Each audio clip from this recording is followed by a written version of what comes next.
ఈయన పేరు వీరేశం. వీరేశం ఆ ఊరిలోని ప్రభుత్వ పాఠశాలలో మాస్టర్గా పనిచేస్తున్నాడు. వీరేశానికి ఒక అబ్బాయి, అమ్మాయి. ఎంతో చక్కనైన కుటుంబం. ఆణిముత్యాల్లాంటి పిల్లలు. కూతురంటే ఎనలేని అభిమానం వీరేశంకు. అంతేగా మరి.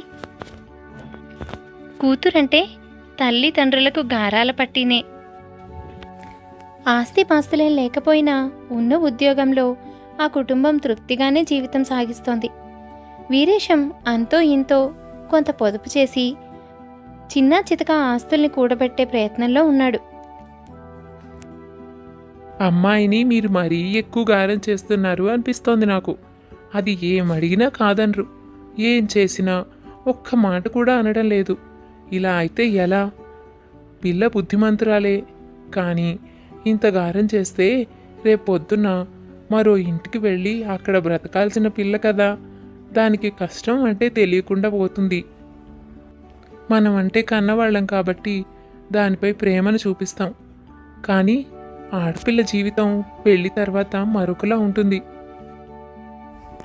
ఎప్పుడో పెళ్ళైన తర్వాత దాని జీవితం కోసం ఇప్పటి నుంచి కన్న కూతుర్ని కష్టపెట్టమంటావా? అయినా అమ్మాయికి వేరే ఇంటికి వెళ్ళే అవసరం లేదే. నేను ఇల్లరికం వచ్చే అల్లుడికిచ్చే నా కూతుర్నిచ్చి పెళ్లి చేస్తాను. అర్థమైందా? నా కూతురు ఎప్పుడు నా కళ్ళ ముందే ఉండాలి. చూస్తూ ఉంటూ అది బాగా చదువుకుంటుంది. పిల్లలిద్దరూ మంచి ఉద్యోగాలు తెచ్చుకుంటారు. కారు కొని అందులో మన్ని తిప్పుతారు. ఒక మంచి పెద్ద ఇల్లు కట్టుకుందాం. ఏ లోటు లేని సంతోషమైన జీవితం గడుపుదాం. ఎదరా చాలా జీవితం ఉంది. 10 ఏళ్ల పిల్లకి ఎప్పుడో జరిగే పెళ్లికి ముడి పెట్టకూడదు. శారదా, మన ఇంటికే అల్లుడు వస్తాడు. అంతేకాని నా అమ్మాయిని మాత్రం నేను ఎక్కడికి పంపించాను బాబు. అంతు ఎప్పుడు పిల్లలిద్దరూ బాగా చదువుకుని గొప్ప ఉద్యోగాలు తెచ్చుకుంటారని, బాగా సంపాదించి వాళ్లను బాగా చూసుకుంటారని వీరేశం ఆశ. ఇల్లరికం వచ్చే అల్లుడు కావాలని అందరికీ ఆశగానే ఉంటుంది. ఎందుకంటే ఎంతో కష్టపడి గారంగా ప్రేమగా పెంచుకున్న కూతురు మరొక ఇంటికి వెళ్ళి అక్కడ ఒక బొమ్మలాగా బ్రతకాల్సి వస్తే ఎవరు మాత్రం సంతోషంగా ఉంటారు? అయితే అలా చూస్తూ ఉండగానే కాలం ముందుకు సాగింది. పిల్లలిద్దరూ పెద్దవాళ్ళైపోయారు. అయితే వీరేశం తాను అనుకున్నట్టుగా ఏమీ చేయలేకపోయాడు. మధ్యలోనే వీరేశానికి అనుకోని సమస్యలు ఎదురయ్యాయి. పెట్టిన ప్రతి పెట్టుబడి నష్టాన్నే మిగిల్చింది.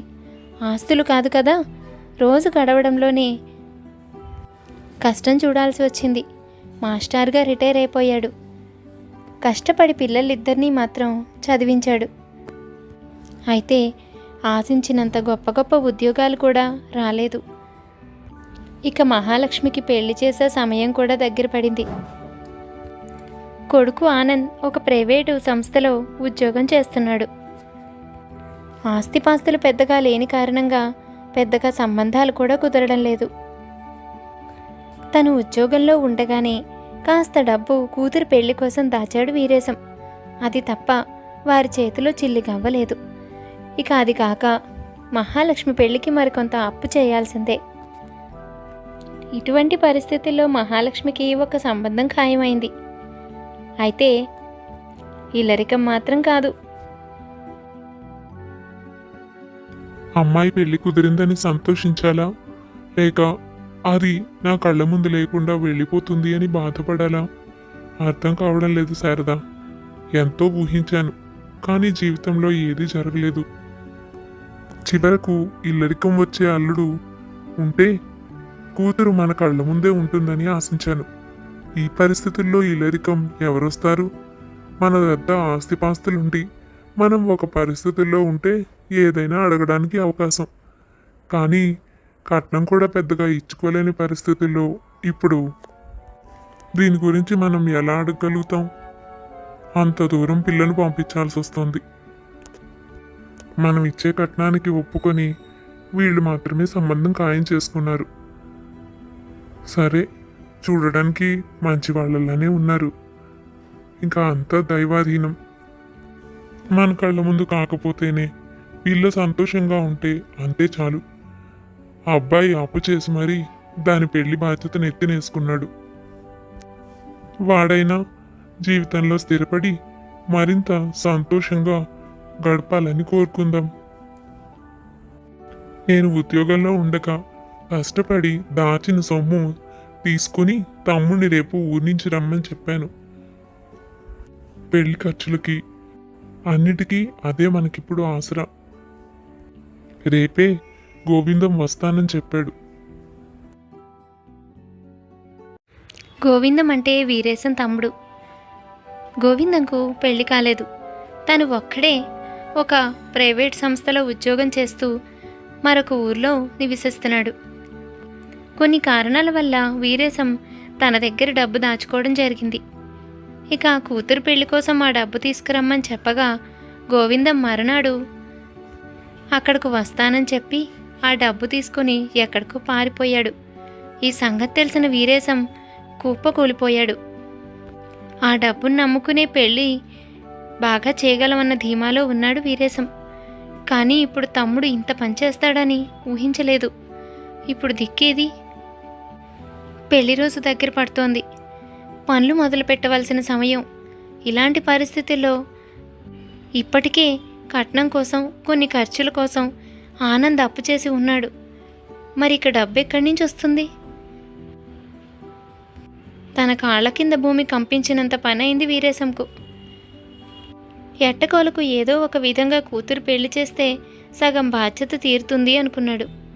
కానీ ఇప్పుడు ఏం చేయాలో అర్థం కాలేదు. ఇటువంటి పరిస్థితుల్లో తనకు ఒకటే దారి కనిపించింది. బావగారు, ఒక విషయం మీతో అత్యవసరంగా మాట్లాడాల్సి ఉంది. నేను దాచుకున్న డబ్బు నా చేతికి అందలేదు. అనుకోని పరిస్థితుల్లో నేను కోల్పోవాల్సి వచ్చింది. పెళ్లి ఖర్చుల కోసం వాటి కోసం ఆ డబ్బును కూడబెట్టాను. నేను ఉద్యోగంలో ఉండగా దాచుకున్న డబ్బది. దానిని నమ్ముకునే మీకు మాటిచ్చాను. కానీ ఇప్పుడు అకస్మాత్తుగా ఆ డబ్బు నేను ఎక్కడి నుంచి తీసుకురాలేను. ఇప్పటికే మా అబ్బాయి మీకు ఇవ్వాల్సిన కట్నం కోసం కొన్ని ఖర్చుల కోసం అప్పు చేసి ఉన్నాడు. దానికే వాడు వడ్డీ కట్టుకోవాలి. మరలా అప్పు చేశామంటే మేము ఊరుకుపోతాం. వాడిది కూడా మరీ పెద్ద ఉద్యోగం కాదు. ఈ పరిస్థితుల్లో ఉన్న విషయం చెప్పి మిమ్మల్ని మరికొంత సమయం అడుగుదామని వచ్చాను. దయచేసి నా పరిస్థితిని అర్థం చేసుకోండి. పెళ్లిని మరికొన్ని రోజులు వాయిదా వేద్దాం. ఈలోగా మాకు ఏదో ఒక దారి దొరక్కపోదు. ఎందుకంటే మీకు ఇవ్వాల్సిన కట్నం డబ్బు నేనిప్పుడు ఇచ్చుకోలేను, లేదా పెళ్ళి ఘనంగా చేయలేను. నా దగ్గర ఏదో ఒక్కదానికే డబ్బు ప్రస్తుతానికి సమకూరింది. అరే, మేమందరికీ ఇప్పటికే శుభలేఖలు కూడా పనిచేశామండి. మా వాళ్ళందరికీ చెప్పేసుకున్నాం. ఇక మా అబ్బాయి పెళ్లి జరిగిన తర్వాత ఇక్కడ ఉండడు కూడాను. వాడికి మచిలీపట్నంలో ఉద్యోగం వచ్చింది. అక్కడకు అమ్మాయితో సహా వెళ్ళిపోతాడు. వాడికి మళ్ళీ పెళ్లి వాయిదా అంటే కష్టమైపోతుంది. ఈ పెళ్లి ఎలాగోలా ఇప్పుడు జరగవలసిందే. మా బంధువులందరిలోనూ మా పరువు పోతుంది. మీరే అర్థం చేసుకోండి. లేదంటే మీ కష్టాన్ని బట్టి ఒక సాయం చేయగలను. ఏదో ఒకదానికి డబ్బు ఉంది కనుక పెళ్లి ఘనంగా జరిపించండి. కట్నం నిదానంగా తర్వాత ఎలాగోలా సమకూర్చండి. ఆ మాటిస్తే పెళ్లి ఘనంగా జరిపించుకుందాం. ముందైతే పెళ్ళి అయిపోతే ఆ తర్వాత మీరు నిదానంగా ఇచ్చినా మేము పట్టించుకోం. అదొక్కటే నేను మీకు చేయగలిగే సాయం. అంతేకాని పెళ్లి మాత్రం వాయిదా వేయొద్దు. ఒక విధంగా చలపతి చెప్పిన ఉపాయం వీరేశంకు కాస్త మనశ్శాంతిని కలిగించింది. సరే, తనకు కూడా కూతురి పెళ్ళి వెంటనే అయిపోవడం సంతోషమే. తను ఇప్పటికే అందరికీ చెప్పి ఉన్నాడు.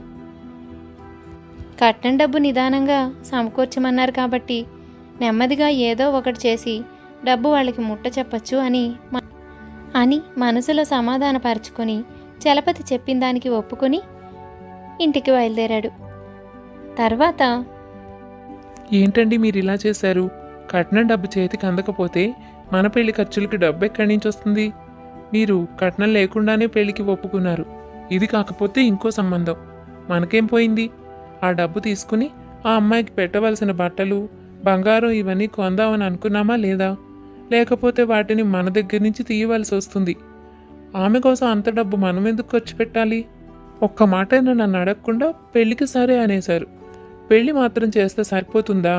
అయినా మీకు అర్థం కాని విషయం ఏంటంటే, ఉన్నట్టుండి డబ్బు ఎక్కడికి పోతుంది? ఆయన కావాలనే నాటకం ఆడుతున్నాడు.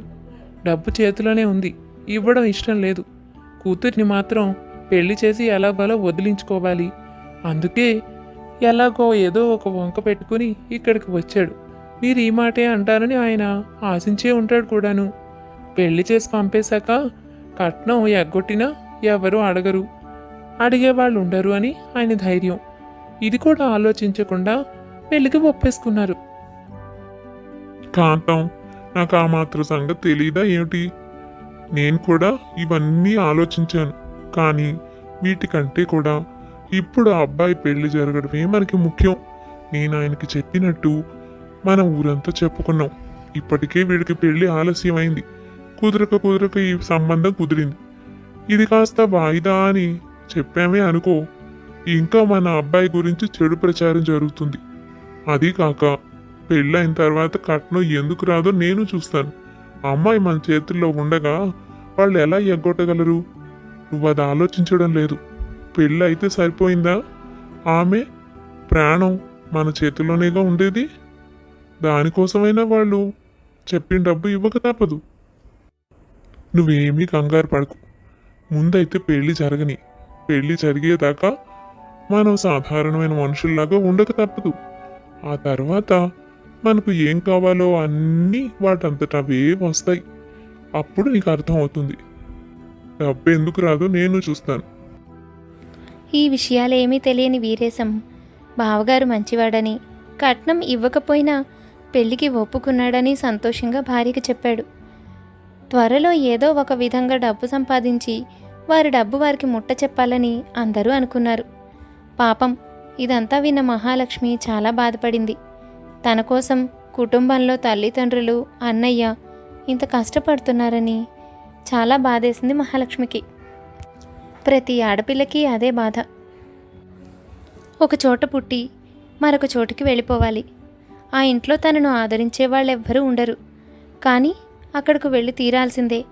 ప్రేమ చూపించే ఇంటి నుంచి తనను పరాయి దానిగా చూసే ఇంటికి డబ్బిచ్చి మరీ ఆడపిల్లను పంపించేస్తారు. ఆ తర్వాత ఆమె ఇక్కడకు రాను లేక, ఆ ఇంట్లో బ్రతకను లేక ఒక శిలలా బతకడం నేర్చుకుంటుంది. తన పెళ్లి జరిగాకే అన్నయ్య పెళ్లి చేసుకుంటాడు కాబట్టి ఈ పెళ్లి కాదని అనలేదు. ఒక బాధ్యత తీరితే తల్లిదండ్రులు సంతోషంగా ఉంటారు. తన వలన వాళ్ళు కష్టపడడం ఇష్టం లేదు.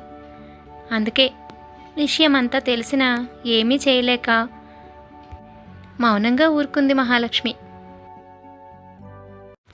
అన్నమాట ప్రకారం వీరేశం ఘనంగా పెళ్లి చేశాడు. చేసిన అప్పు పెళ్లి ఖర్చులకి సరిపోయింది. అయితే కూతురు పెళ్లి జరిగింది, తను అక్కడ సంతోషంగా ఉంటుంది అనుకున్నాడు. కానీ చలపతి సంగతి తెలిసిందేగా. తన భార్య కాంతం అంతకంటే గయ్యాళి. ఇక ఇంటిలోకి వెళ్ళినప్పటి నుండే మహాలక్ష్మిని మాటలతో పొడవడం మొదలుపెట్టింది. ఇక భర్త సంగతి అయితే చెప్పనక్కర్లేదు. రెండో రోజు నుంచే తనకు ఆఫీసుకు వెళ్ళడానికి స్కూటర్ కావాలని, దానిని పుట్టింటి నుండి తీసుకురమ్మని మహాలక్ష్మిని వేధించడం మొదలుపెట్టాడు. అవన్నీ వాళ్ళు తీసుకురాలేరండి. మీకు తెలుసు కదా, కట్నం డబ్బు ఇప్పటికీ సమకూర్చడానికి వాళ్ళు కష్టపడుతున్నారు. ఎంతకాలం పడుతుందో కూడా తెలీదు. అది కాక మీరిప్పుడు స్కూటర్ అంటే డబ్బు ఎక్కడి నుంచి వస్తుంది? ఇవన్నీ తెలిసే కదా మీరు పెళ్ళికి ఒప్పుకొని పెళ్లి చేస్తే చాలు, డబ్బు తర్వాత నిదానంగా సమకూర్చమని చెప్పింది. ఇప్పుడు ఉన్నట్టుండి ఇవన్నీ అడిగితే ఎక్కడి నుంచి తెస్తారు చెప్పండి? అది కష్టం మీద పెళ్లి చేశారు. అన్నయ్యది చిన్న ఉద్యోగం. ఇప్పటికే ఆ అప్పు తీర్చుకోవడం కోసం తన జీతంలో సగం ఈఎంఐకే వెళ్ళిపోతుంది. తన జీతంలో సగం డబ్బు వడ్డీకే పోతోంది. అది కాక మళ్ళీ మీకు ఇవ్వవలసిన డబ్బు కూడబెట్టాలి. వాళ్లను అంతకంటే ఇబ్బంది పెట్టడం సరైన పని కాదు. అలాగా? మరి అప్పనంగా పెళ్లి చేసుకుని ఇంటికొచ్చి ఈ ఇంట్లో భోగభాగ్యాలన్నీ అనుభవిస్తున్నావు కదా, దీనిని మాత్రం సరైన న్యాయం అంటారా అమ్మాయి? వాడి ఉద్యోగం నీ భర్తకు నెలకు 1,00,000 రూపాయల జీతం. మరి అప్పనంగా వస్తుందా? కనీసం వాడు ఆఫీసుకు వెళ్ళడానికి స్కూటర్ కూడా మీ వాళ్ళు ఇవ్వకపోతే మరి ఇంక ఏం చేస్తారంట? శుభ్రంగా నీ భారం వదిలించుకుని ఇంట్లో పడేశారు, అంతవరకేనా? ఆ తర్వాత నీ బాగోగులు, నీ మంచి చెడు అవసరాలు చూడాల్సిన పని లేదా వాళ్ళకి? అయినా నాకు తెలియక అడుగుతాను, దాచుకునే డబ్బు ఉన్నట్టుండి ఎక్కడికి పోతుందమ్మాయి? నాటకాలు కాకపోతేను. మీ వాళ్ళు నీకు ఇంట్లో తిండి పెట్టలేక పెళ్లి చేసి మా ఇంటికి పంపించారు. ఆ డబ్బు ఎక్కడో ఒకడు దాచుకునే ఉంటారు. నువ్వు ఏదో ఒక విధంగా అడిగి దాన్ని బయటికి లాగు, డబ్బు అదే వస్తుంది. ఆశ్చర్యపోయింది మహాలక్ష్మి.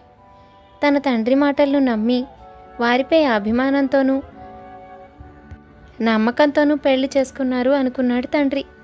తను కూడా అదే నమ్మింది. ఇక్కడ వీళ్ళ మాటలు పూర్తి విరుద్ధంగా ఉన్నాయి. పైగా తిండి పెట్టలేక పెళ్లి చేశారని చెప్తున్నారు. అంటే ప్రతి ఆడపిల్లకి ఇంట్లో కాస్త తిండి పెట్టలేకనే మరొక ఇంటికి పంపిస్తారా? వీళ్ళ ఆలోచనలు ఇంత దారుణంగా ఉన్నాయని ఆశ్చర్యపోయింది. తనకు ఎప్పుడు ఇటువంటి ఆలోచన విధానం తెలీదు. మాస్టర్గానే కాదు, వీరేశం వ్యక్తిగా కూడా ఉన్నతమైనవాడు. పిల్లలకు ఉన్నతమైన విలువల్ని నేర్పాడు.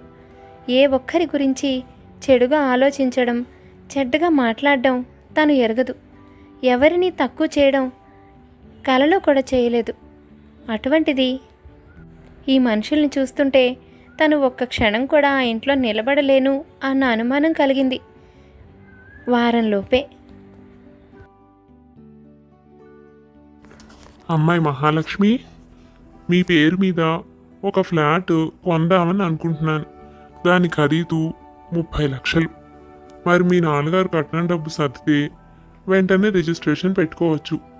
మీ ఇంటికి వెళ్ళి డబ్బు సంగతి ఆరా తీసి పట్టుకురా. ఇప్పుడు వదులుకున్నామంటే ఈ రేటుకి ఆ ఫ్లాట్ దొరకదు. ఎప్పటి నుంచో మేము ఎదురు చూస్తున్నాం దీనికోసం. కానీ అకస్మాత్తుగా రేటు తగ్గింది. వెంటనే ఇంటికి వెళ్ళి విషయం చెప్పమ్మా.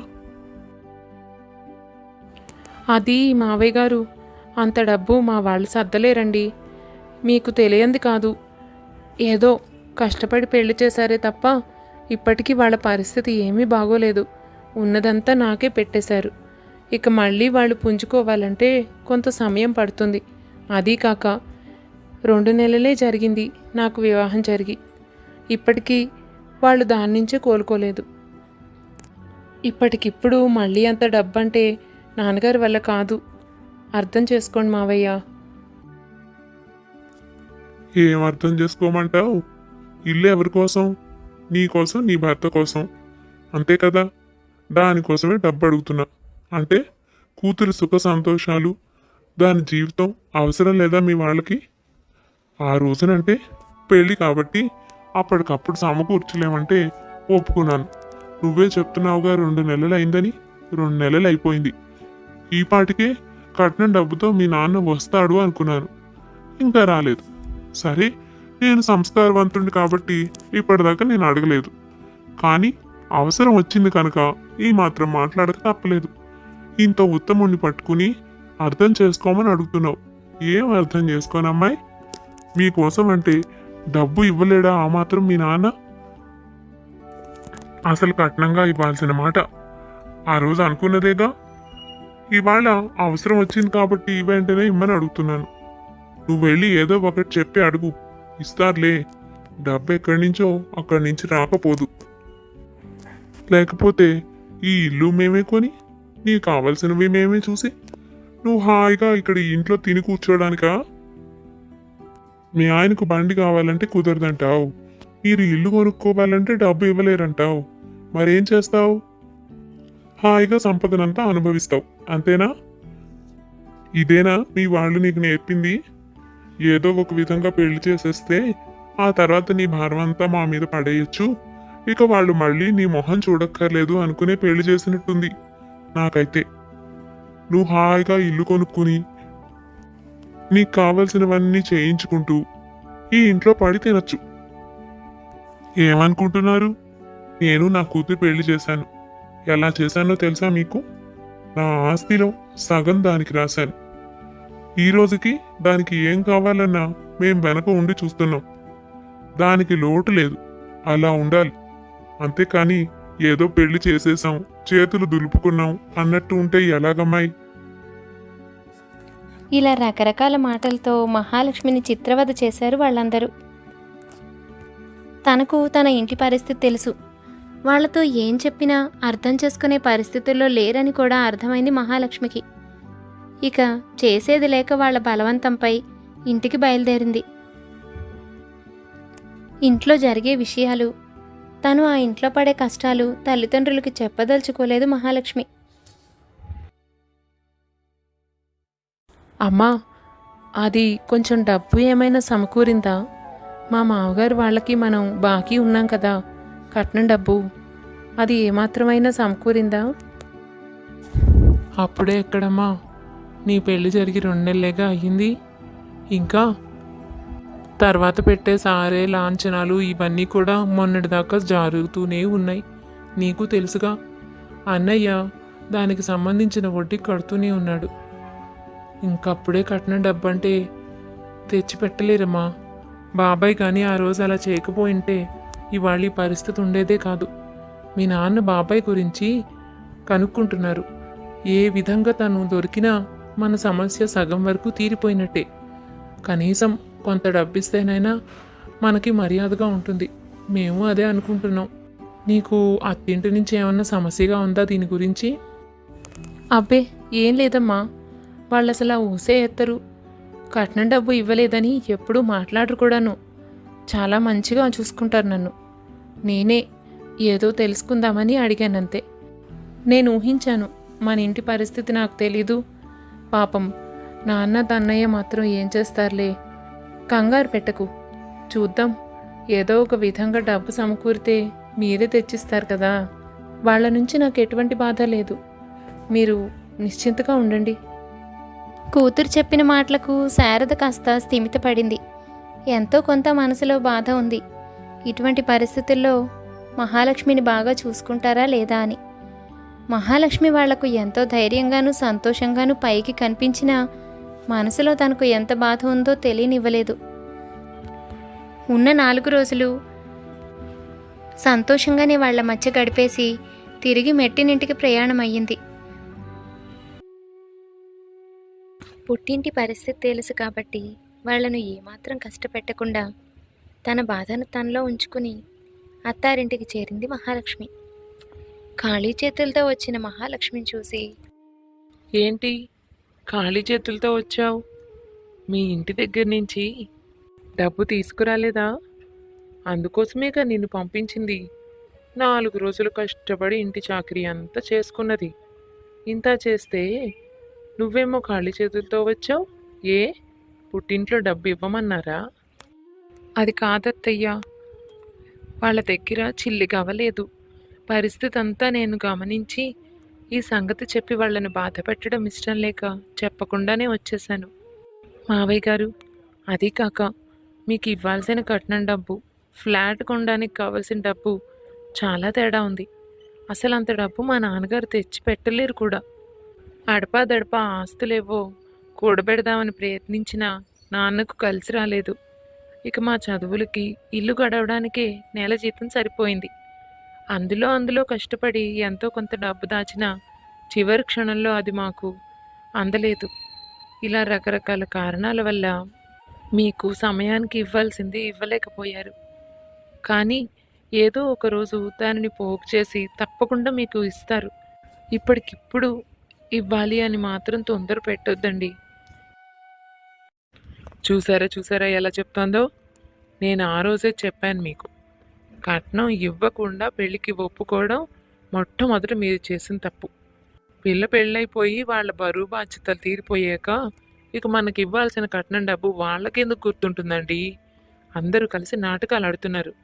4 రోజులు ఇంట్లో ఉందట, కానీ ఈ సంగతి ఎత్తలేదట. రూపాయి లేనప్పుడు అమ్మాయికి ఇంత గొప్ప సంబంధం ఇచ్చి పెళ్లి చేయాలని ఆలోచించడం ఎందుకు? అమ్మాయి మాత్రం కలవారింట్లో హాయిగా గడపాలి, కానీ మన జేబులో నుంచి 1 రూపాయి రాకూడదు. చూడండి, మీరేమో నా మాట వినకుండా డబ్బు వాళ్ళే ఇస్తారంటూ పెళ్లికి ఒప్పేసుకున్నారు. నా ఉద్దేశం వాళ్ళకి అసలు మన కట్నం డబ్బు ఇచ్చే ఉద్దేశమే లేదు. ఇలాగే రోజుల తరబడి కాలక్షేపం చేసేసి కొంతకాలానికి ఇవ్వలేమని చెప్పేస్తారు. నువ్వు ఆవేశపడకే. సరే, వాళ్ళు చేద్దాం అనుకున్నది వాళ్ళు చేశారుగా, మనం చేయాల్సింది మనం చేద్దాం. అప్పుడు ఎలా దారికి రారో నేను చూస్తాను. అయినా ఒక విధంగా నాది కూడా తప్పేలే. నేను తక్కువ అంచనా వేశాను. వీళ్ళు చాలా తెలివైన వాళ్ళలా ఉన్నారు. అందరూ కలిపి నాటకం ఆడి కూడబలుక్కుని చేయాలనుకున్నది చేశారు. కానీ విషయం మొత్తం ఈ అమ్మాయి ఇంట్లో చెప్పే ఉంటుంది. ఎన్నాళ్ళు ఆడతారు ఈ నాటకాలు? ఎన్ని రోజులు చెప్పకుండా ఉన్నానని చెప్తుంది. 4 అంటిస్తే విషయాలు వాటంతట అవే బయటకు వస్తాయి. నువ్వు ఆ పనిలో ఉండు. అలా మహాలక్ష్మిని అపార్థం చేసుకున్న అత్తామామలు భర్త అప్పటి నుండి తనను హింసించడం మొదలు పెడతారు. అప్పటిదాకా మాటలతోనే ఆగిన బాధ ఇక చేతుల దాకా వచ్చింది. ఇంటడి చాకిరీ చేయించుకోవడం, పనిలో ఏదైనా తేడా వస్తే చేసుకోవడం, మహాలక్ష్మిని నానా హింసలు పెట్టసాగారు. ఏంటి, ఈ మాత్రం పనికి అలసిపోయానంటున్నావా? ఈ మాత్రం పని 4 రూపాయలు పడేస్తే ఏ పని మనిషి అయినా చేసి పెడుతుంది. నువ్వెందుకు మరి? నీకు 3 పూటల తిండి పెట్టట్లేదు, దానికి నువ్వు ఎంత చేసినా సరిపోదు. ఇంకా ఆడిన మాట తప్పినందుకు నీకు శిక్ష కూడా పడాలి. మా అబ్బాయికి గొప్ప గొప్ప సంబంధాలు వచ్చాయి. నువ్వే దిక్కు అనుకుని నిన్ను పెళ్లి చేసుకున్నామా ఏమిటి? కట్నం ఇచ్చే ఉద్దేశం లేనప్పుడు ఆ రోజే మీ నాన్న చెప్పుండాల్సింది. ఇస్తానని చెప్పడం ఎందుకు? ఇప్పుడు ఇలా చేయడం ఎందుకు? మరి లేకపోతే నాకు ఇంక వేరే దిక్కు లేదనుకున్నావా? నా తోటి వాళ్ళందరూ అత్తగారులు ఇచ్చిన కార్లలోనూ కొనిపెట్టిన బంగళాల్లోనూ హాయిగా ఉంటున్నారు. మరి నీ సంగతి ఏమిటి? గొప్ప గొప్ప సంబంధాలు వస్తే నిన్ను పెళ్లి చేసుకున్నాను. అప్పటి నుంచి నాకు మనశ్శాంతి లేకుండా పోయింది. చచా, ఇదంతా నాకు కాదు. ఇప్పుడు కూడా నేను అంటే పెళ్లి చేసుకోవడానికి బోల్డంత మంది ఉన్నారు. ఇక నువ్వు ఒక్క క్షణం నా కళ్ళ ముందు కనపడడానికి వీల్లేదు. పో మీ ఇంటికి. నేను మరో పెళ్లి చేసుకుంటాను, నా హుందాకి హోదాకి తగ్గట్టుగా. ఇలా నీ దేప్య మొహం చూస్తూ నీలాగా ఏడ్చుకుంటూ నేను జీవితాంతం బతకలేను. తక్షణమే నా కళ్ళ ముందు కనపడకుండా ఇక్కడి నుంచి వెళ్ళిపో. ఇలా చెరో కళ్ళు చెరో విధంగా మహాలక్ష్మిని కాల్చుకు తిన్నారు. చివరికి అత్తగారు కూడా పుట్టింటికి పొమ్మని, కొడుక్కి మరో పెళ్లి చేస్తానని బలవంతంగా చెప్పి మహాలక్ష్మిని ఇంటి నుండి బయటకు గెంటేసింది. ఇదిలా ఉండగా డబ్బు తీసుకొని పారిపోయిన గోవిందం అకస్మాత్తుగా వీరేశం ఇంటికి వచ్చాడు. ఎరా గోవిందం, ఇన్ని రోజులకి కనిపించావా? ఎంత పని చేసావురా? ఆడపిల్ల పెళ్లి కోసం దాచుకున్న డబ్బు తీసుకుని పారిపోతావా? నిన్ను నమ్మి నీ దగ్గర డబ్బు దాచానే, నేనేమైపోతాననుకున్నావు? నీకు కూతురు లాంటిది. కూతురులాగానే చిన్నప్పటి నుంచి ప్రేమగా చూసుకున్నావుగా. ఇప్పుడు ఎక్కడికి పోయింది ఆ ప్రేమంతా?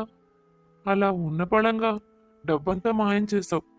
దాని పెళ్లి చేయడానికి మేము ఎంత కష్టపడ్డామో తెలుసా గోవిందం? అసలు నువ్వు నా కళ్ళ పెడితే చెడా మడా 4 తిట్టి నిన్ను బయటకి గింటేయాలనుకున్నాను. కానీ నువ్వు కనిపించాక అంత కోపం కూడా తగ్గిపోయి తమ్ముడు అన్న బంధాన్ని గుర్తు చేసి నా చేతులు కట్టేశాయి. అలాంటి బంధం మనది. అటువంటిది ఇంత అన్యాయం ఎలా చేయగలిగేవరా నువ్వు? పాపం, ఆ అబ్బాయి అప్పు చేసి నానా కష్టాలు పడి ఏదో బతిమిలాడుకుని దానికి పెళ్లి చేశాం. ఇంకా వాళ్లకు కట్నం డబ్బు ఇవ్వాల్సి ఉంది. వాడు చూస్తే అప్పుకు వడ్డీ కట్టుకోవడమే సరిపోతోంది. ఇంత పని ఎందుకు చేశావురా? తప్పే అన్నయ్య, తప్పే. తప్పు కూడా కాదు, పాపం. మనకు తెలియని ఆడపిల్ల పెళ్ళైతేనే చేతనైన సహాయం చేయమంటారు. ఆడపిల్ల పెళ్ళి అనేసరికి అందరూ బాధ్యతగా భావించాలి అంటారు. అలాంటిది కూతురు లాంటి దాని పెళ్ళి, దానికోసం దాచిన డబ్బును తీసుకెళ్లాను. క్షమించరాని నేరం చేశాను. అందుకే నాకు కూడా అటువంటి శిక్షే పడింది. బుద్ధొచ్చి క్షమాపణ చెప్పుకోవాలని తిరిగి వచ్చానన్నయ్య. నువ్వన్నది నిజమే. నన్ను చూడగానే నన్ను చెడామడా తిట్టి గెంటేస్తావని అనుకున్నాను. 4 దెబ్బలేస్తావనుకున్నాను. అయినా సరే, నువ్వు ఏం చేసినా నీకు కనిపించి క్షమాపణ చెప్పాలని వచ్చాను. నా మొహం చూపించే ధైర్యం లేకపోయినా కేవలం నిన్ను కలిసి నా బాధ చెప్పుకోవాలని, తప్పు ఒప్పుకోవాలని వచ్చానన్నయ్య. ఆ పని చేసే రోజున నాకు ఈ విషయాలేవి గుర్తు రాలేదు. నేను సరిగ్గా ఆలోచించలేకపోయాను. చేతిలో డబ్బు ఉండేసరికి నా కళ్ళు కూరుకుపోయాయి. నిజాన్ని తెలుసుకోలేకపోయాను. ఆ ఉద్యోగం చేయలేకపోతున్నాను. నా పై అధికారులు నన్ను పెట్టే హింసలు భరించలేకపోయాను. రోజు అవి పెరుగుతూ వచ్చాయి. అందుకే ఎప్పటి నుండో ఒక వ్యాపారం పెట్టుకుంటే సొంతగా నా జీవితం నేను చేసుకోవచ్చని, ఎవరి కింద పనిచేసే పని ఉండదని అనుకున్నాను. ఆ క్రమంలోనే వ్యాపారం కోసం డబ్బు అవసరమైంది. నా స్నేహితుడిని అప్పడిగాను. తను ఇస్తానని చెప్పడంతో ఆ రోజు వ్యాపారం ప్రారంభిద్దామని అనుకున్నాను. కానీ ఇంతలోనే అతను నాకు డబ్బు ఇవ్వలేనని చెప్పేశాడు. అప్పటిదాకా నా జీవితం మారబోతోంది అనుకున్న నాకు ఉన్నట్టుండి మళ్ళీ అదే చోటు నేను పని చేయాలని ఊహించుకుంటేనే భయం వేసింది. ఈ విషయాలన్నీ నీతో మాట్లాడేంత సమయం లేకపోయింది. అప్పుడే నువ్వు నా దగ్గర దాచుకున్న డబ్బు గురించి నువ్వు గుర్తు చేశావు. ఆ డబ్బు తీసుకుని రమ్మన్నావు. అప్పుడే నా బుద్ధి పెడదోవ పట్టిందన్నయ్య. ఆ డబ్బు నా అవసరం కోసం వాడుకోవాలని ఆలోచించుకున్నాను. ఎవరి జీవితాలు ఏమైపోతాయి అని కూడా ఆలోచించలేకపోయాను. చాలా పెద్ద నేరం చేశాను. ఆ డబ్బు తీసుకుని దూరంగా వెళ్ళిపోయి వ్యాపారం చేసుకున్నాను. ఫలితం నేను చేసిన తప్పుకి ఆ వ్యాపారం ఏమాత్రం ముందుకు సాగలేదు. భారీ నష్టాన్ని తెచ్చిపెట్టింది. ఇంతకాలం నేను తిండి కూడా లేక ఆ వీధుల్లో నానా కష్టాలు పడి తిరిగి అవస్థలు పడ్డాను. నాకు అప్పుడు బుద్ధొచ్చింది. నా వంటి వాడికి ఇటువంటి గతే పడుతుంది కదా. నువ్వు ఏం చేసినా పర్వాలేదు. నా తప్పు ఒప్పుకుని నిన్ను క్షమాపణ అడగాలని ఇక్కడికి వచ్చానన్నయ్య. నన్ను క్షమించు. క్షమించమని అడగకూడదు. నేను చేసింది క్షమించరాని నేరం నిజమే.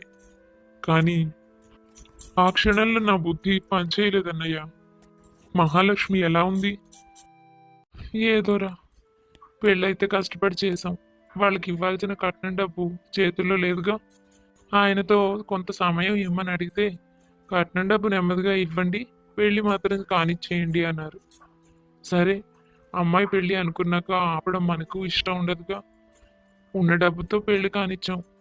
కానీ కట్నం ఇప్పటిదాకా ఇంకా ఇవ్వాలి. డబ్బు ఏమాత్రం సమకూరడం లేదు. మన ఆస్తి కోర్టు తగాదాలో ఉంది కదా. అది ఏమైనా చేతికొస్తే ఇవ్వచ్చు. నాకంటూ మిగిలింది ఈ ఇల్లు ఒక్కటే. ఇల్లు అమ్మేసి దానికి ఇచ్చేస్తే తర్వాత అబ్బాయి పరిస్థితి, మా పరిస్థితి ఏమిటి అనే సందిగ్ధంలో ఉన్నాను. తప్పనిసరి అయితే అదే చేయాలి. కానీ పర్వాలేదు, దానిని అత్తింట్లో బాగానే చూసుకుంటున్నారు. చెప్పింది కట్నం గురించి అడగడం లేదని. అందుకే కొంత సమయం తీసుకునైనా ఎలాగోలాగా సర్దేయాలి. కోర్టు తగాదాల్లో ఉన్న ఆస్తి చేతికొస్తుందన్న నమ్మకం లేదు. అది 10 ఏళ్ల నుండి సాగుతోంది. దాని మీద నాకు ఆశ కూడా లేదులే. ఇదే ఆ అబ్బాయి ఏదో విధంగా కాస్త స్థిరపడితే డబ్బు సమకూరుతుంది. అదే ఆశతో ఉన్నాను. సరే, అయినదేదో అయింది. నువ్వు కష్టాలే పడ్డానంటున్నావు. ఏమన్నాను నేను మాత్రం. ఎలా జరగాలో అలా జరిగింది. కానీ బాధ్యత గల మనిషిగా నువ్వు అలా చేయకుండా ఉంటుండాల్సిందే. ఈసారికి నేను నిన్ను క్షమిస్తున్నాను, నమ్ముతున్నాను కూడా. తమ్ముడు, ఇకపై ఎప్పుడూ అటువంటి పని చేయకు. నమ్మకం పోగొట్టుకుంటే మళ్ళీ నీకు తిరిగి రాదు. నీకు నాకు నా అనుకున్న వాళ్ళు ఎవ్వరూ లేరు, ఒకరికొకరం తప్ప. మనకి మనమే శత్రువులమైతే బతకడం చాలా కష్టమవుతుంది. మాట్లాడడానికి మనిషి లేకపోతే రోజు భారంగా గడుస్తుంది. దురదృష్టవశాత్తు నీకు పెళ్లి కూడా కాలేదు. ఒంటరిగా బతుకుతున్నావు. అది చాలక ఉన్న అన్నతో కూడా ఇటువంటి పనులు చేసి తగువ తెచ్చుకుంటావా? వద్దు. కష్టపడి ఏదో ఒక పని చేసుకుని మాతో పాటే ఉండు కానీ, అంతేకాని ఒంటరిగా ఉండకు. ఒంటరిగా ఉండడం వలన, ఎక్కడో ఏ సాయం లేకుండా బతకడం వలన నీకు ఇలాంటి ఆలోచనలు వచ్చినట్టున్నాయి. వద్దులే, మాతో పాటే ఉండు. నువ్వు చాలా మంచివాడు అన్నయ్య. ఇంత ద్రోహం చేసిన వాడిని కూడా క్షమించి నా బాగోగుల గురించి ఆలోచిస్తున్నావు. నాకు తెలుసు. అదే దృష్టితో నిన్ను కలవాలని అనుకున్నాను. మాటిస్తున్నా అన్నయ్య, ఎప్పుడూ ఇటువంటి ద్రోహానికి పాల్పడను, తప్పు చేయను. నువ్వన్నది నిజమే. ఒంటరి వాడినైపోవడం వల్లనే నాకు ఇటువంటి ఆలోచనలు వచ్చినట్టున్నాయి. మీతో పాటే ఉండుంటే ఒక దారిలో ఉండేవాడిని. సరే, ఇక్కడే ఉండిపోతాను. మనమే ఏదో ఒకటి చేసి దానికి ఇవ్వాల్సిన కట్నం డబ్బు కూడా సమకూరుద్దాం. నేను కూడా మీకు సాయపడతాను. తప్పు నాదే కాబట్టి. ఇలా వాళ్ళు మాట్లాడుకుంటూ ఉండగానే గాయాలతో మహాలక్ష్మి ఇంటికి వచ్చింది.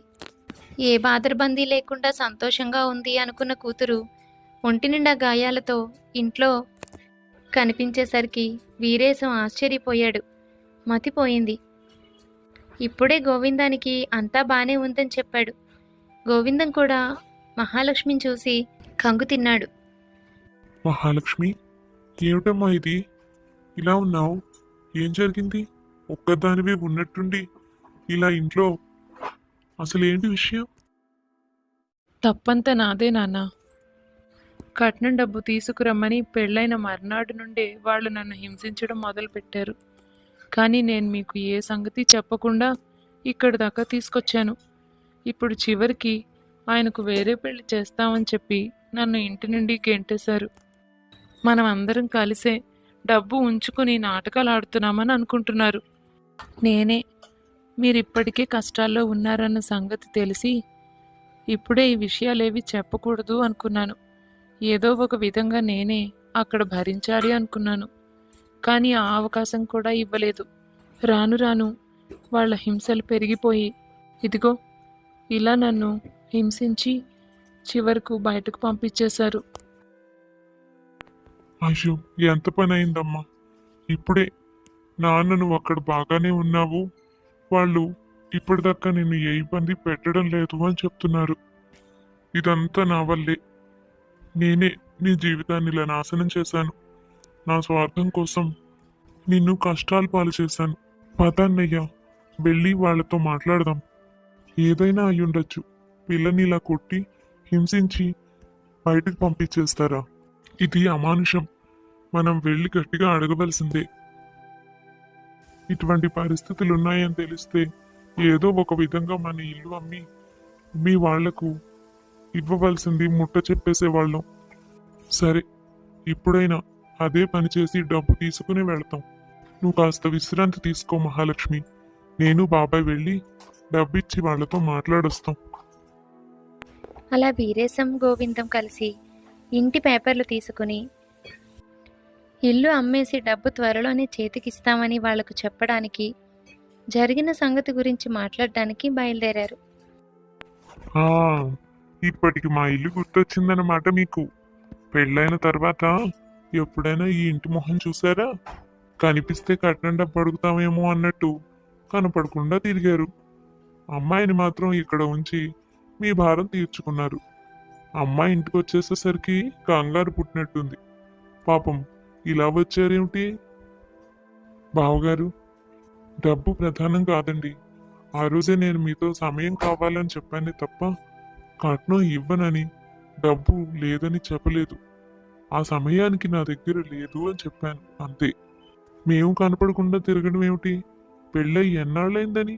6 నెలలేగా. ఈలోపే మీ ఇంటికి అస్తమాను వచ్చిపోతూ ఉంటే ఏం మర్యాదగా ఉంటుంది? కట్నం డబ్బు ఇంకా చేతికి ఇవ్వలేదు. అది కూడా చేయకుండా మీ ఇంటికి వచ్చి కూర్చుంటే మీకేమనిపిస్తుంది? మర్యాద కాదు కదా. ఆ ఉద్దేశంతోనే మేము ఎక్కువ రావడం లేదు. మా ప్రయత్నంలో మేము ఉన్నాం. డబ్బు అందితే ఇవ్వకుండా ఉంటామా చెప్పండి? అసలు మీకు అంత కోపంగా ఉన్నప్పుడు ఏదో ఒక విధంగా మాతో చెప్పు ఉండాల్సింది. అమ్మాయిని ఇంత కష్టపెట్టడం న్యాయంగా ఉందా? మేమేం కష్టపెట్టాం? మేము అసలు ఆమెను ఏమీ కష్టపెట్టలేదు. ఆ అమ్మాయే ఈ ఇంట్లో ఉండను, నా వల్ల కాదని చెప్పి ఇక్కడి నుండి వెళ్ళిపోయింది. మరి నీ భర్త సంగతి ఏమిటమ్మా అంటే మరో పెళ్లి చేసుకోమని చెప్పింది. అటువంటి కూతురు కోసం మాట్లాడడానికి మీరొచ్చారు. కట్నం డబ్బు ఇవ్వలేదని ఇంటికి రావడం లేదా? అసలు డబ్బు ఇచ్చే మొహాలేనా మీవి? 6 నెలలు అయింది. కొన్నాళ్ళంటే సర్దలేదనుకోవచ్చు. ఇన్ని రోజుల నుంచి మీకు డబ్బు సమకూరలేదా? మధ్యలో అమ్మాయిని అడగమని 4 రోజులు మీ ఇంటికి కూడా పంపించాం. అందరూ కలిసి నాటకాలాడి మొత్తం మీద ఉట్టి చేతులతో పంపించారు. అదేమిటమ్మాయి అంటే నేను అసలు ఇంట్లో సంగతి చెప్పనే లేదంది మహాలక్ష్మి. అదంతా ఉట్టి నాటకం బూటకం అన్న సంగతి మాకు ఆ మాత్రం అర్థం కాదా చెప్పండి? ఎవరికి కావాలండి మీ డబ్బు? మాకు లేదనుకుంటున్నారా ఏంటి? మా అబ్బాయికి ఏం లోటు? పోలుడని సంబంధాలు లక్షల కొద్ది కట్నాలు ఇస్తామని మా వెంబడి తిరిగారు. మీ అమ్మాయిని చేసుకున్నాం కాబట్టి మీకు చులకనగా కనిపిస్తున్నామేమో. ఏదో మాస్టర్ గారి అమ్మాయి పద్ధతిగా ఉంటుంది, ఇంటి పట్టున అనుకున్నాం. మీ అమ్మాయి చేసిన నిర్వాకాలు తెలుసా మీకు? ఇంట్లో ఒక్క పని ముట్టుకునేది కాదు. లేటుగా లేవడం, హాయిగా కూర్చుని కాలక్షేపం చేయడం, బయటకు స్నేహితులతో కలిసి గంటలు గంటలు తిరిగి రావడం. ఇవన్నీ ఏ రోజైనా మేము మీకు చెప్పామా? కూతురే అనుకుని కడుపులో పెట్టుకుని చూసుకోవాలి అనుకున్నాం. కానీ మీరు మేమేదో నేరం చేసినట్టు మా దగ్గరకు వచ్చారు అడగడానికి. ముందు ఏం జరిగిందో నిజానిజాలు తెలుసుకోవాలండి. ఆ తర్వాతే మాట్లాడాలి. మేము ఎంత ఉత్తములం. మీరు కట్న డబ్బు ఇవ్వలేనన్నా నేను పెళ్లికి ఒప్పుకున్నాను. కనీసం ఆ కృతజ్ఞత కూడా లేదు మీకు. ఇప్పుడు ఒకటే చెప్తున్నానండి, మీరు ఇప్పుడు ఏదో ఒకటి చేసి కట్న డబ్బు ఇచ్చినా మాకు అనవసరం. మీ డబ్బు మాకు అవసరం లేదు, మీ పిల్ల మాకు అవసరం లేదు. చెప్పిందిగా ఇంకో పెళ్లి చేసుకోమని, అదే చేస్తాం. ఏమిటి, వీళ్ళిద్దరి పేరున ఒక ఫ్లాట్ కొందామనుకున్నాను. 30 లక్షలు. ఆ ఇంట్లో ఉండబోయేది వాళ్ళిద్దరేగా రేపు పొద్దున్న. ఆ సంగతి అంతా చెప్పి మీ నాన్నని డబ్బు సతమను అని అడిగితే అంత డబ్బు మా నాన్న అసలు ఎక్కడి నుంచి తీసుకురాలేరంది. ఇంకేం చేస్తారు? మీరందరూ కలిసి నాటకాలు ఆడుతున్నారా? ఆస్తులు, డబ్బు అన్నీ మీ కొడుకు కోసం దాచిపెడుతున్నట్టున్నారు. రేపు పొద్దున ఆ అబ్బాయి మిమ్మల్ని చూస్తాడా అన్న నమ్మకం ఏమైనా ఉందా? కూతురికి మాత్రం చిల్లి గవ్వ ఇవ్వదలుచుకోవట్లేదు. ఎంత స్వార్థపరులు! మీరిటువంటి వారం తెలియక సంబంధం కలుపుకున్నాం. అసలు మీ అమ్మాయే కనుక బుద్ధిమంతురాలు అయ్యుంటే విషయం ఇంతవరకు వచ్చేదే కాదు. మేమేమన్నా డబ్బు కోసం మనుషుల్ని హింస పెట్టే వాళ్ళలా కనిపిస్తున్నామా మీకు?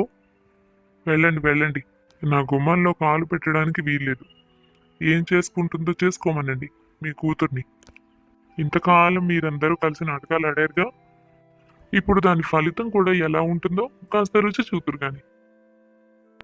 ఏదో ఒక విధంగా ఇల్లు అమ్మేసి డబ్బు చేతికిస్తామని, పిల్లని ఇలా కష్టపెట్టొద్దని వాళ్లతో మాట్లాడి ఇంటికి వెళ్ళిపోదాం అనుకున్న వీరేశం వాళ్ళ మాటలకు విస్తుపోయాడు. తన కూతురు ఎటువంటిదో తనకు బాగా తెలుసు. క్రమశిక్షణతో పెంచాడు. అటువంటిది ఆమె ఇంట్లో పని చేయదని, బయటకు వెళ్ళి గంటలు గంటలు కాలక్షేపం చేసి వస్తుందని మాట్లాడడం వీరేశంకు ఏమాత్రం నచ్చలేదు. డబ్బు గురించి కాదు అంటూనే ఆయన ఎన్నో వెటకారాలు వాడాడు. కానీ పెళ్లి సంబంధం మాట్లాడిన సమయంలో కానీ ఆయన ఈ విధంగా మాట్లాడిందే లేదు. ఇప్పుడు ఆయన మాట తీరులోనే చాలా మార్పుంది. వీరేశంకు ఇదంతా సరిగ్గా అనిపించలేదు. ఈ సమయంలో వీరేశానికి డబ్బు ఇస్తామని చెప్పాలని కూడా అనిపించలేదు. అమ్మాయిని అంతలా కొట్టి హింసించి గాయాలతో పంపించారని అడగాలని కూడా వీరేశం మనసు అంగీకరించలేదు. అలా మాట్లాడుతున్న వ్యక్తి తను అడిగితే మాత్రం ఏం సమాధానం చెప్తాడు? వాళ్ళు అబద్ధాలు చెప్తున్నారని, వెటకారం ఆడుతున్నారని ప్రతి మాటలను అర్థమవుతోంది. ఇలాంటి పరిస్థితుల్లో ఇక వాళ్ళతో మాట్లాడాలని వీరేశం అనుకోలేదు. డబ్బు మనుషులన్న సంగతి బాగా అర్థమైపోయింది. తను అలా అనుకోలేదు. ఏ రోజు మహాలక్ష్మికి గొప్పింటి సంబంధం తీసుకురావాలని వీరేశం ఉద్దేశం కాదు. మంచి వ్యక్తి నుంచి పెళ్లి చేయాలి అనుకున్నాడు.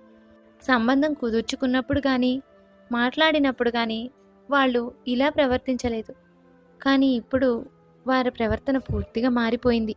ఇటువంటి డబ్బు మనుషులు ఎలా ఆలోచిస్తారో, ఎలా ప్రవర్తిస్తారో వీరేశానికి బాగా తెలుసు. తెలియక తప్పు చేస్తే, పొరపాటు జరిగితే ఎవరినైనా అడగచ్చు.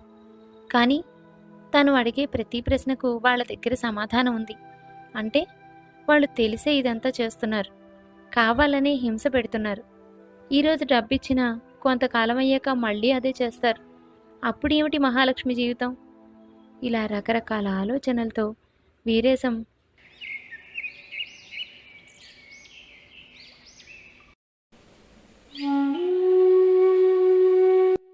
అదేంటనయ్య, ఇల్లమ్మేసి వాళ్లకు డబ్బిద్దామని ఆ విషయం చెప్పి మళ్ళీ మహాలక్ష్మిని కోలుకున్నాక ఇంటికి పంపిద్దామని అనుకున్నావు కదా.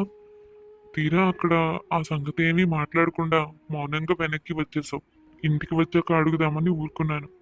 నాకు వాళ్ళ పద్ధతి నచ్చలేదు, కానీ ఆడపిల్ల అన్నాక తప్పదుగా.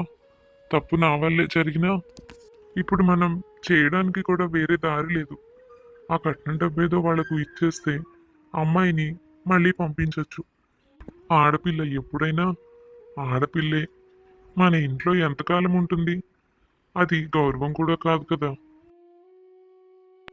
వాళ్ళు ఎలా మాట్లాడారో చూసావా గోవిందు? వాళ్ళు మాట్లాడిన మాటలు అన్నీ అబద్ధాలే. నా కూతురి మీద ఎన్నో నిందలు వేశారు. అంటే మొట్టమొదట నాకు అర్థమైన విషయం అదంటే వాళ్ళకి గౌరవం లేదు, విలువ లేదు. కట్నం ఇవ్వకపోవడం అనేది వేరే విషయం, కానీ మనిషి మీద విలువ ఉండాలి.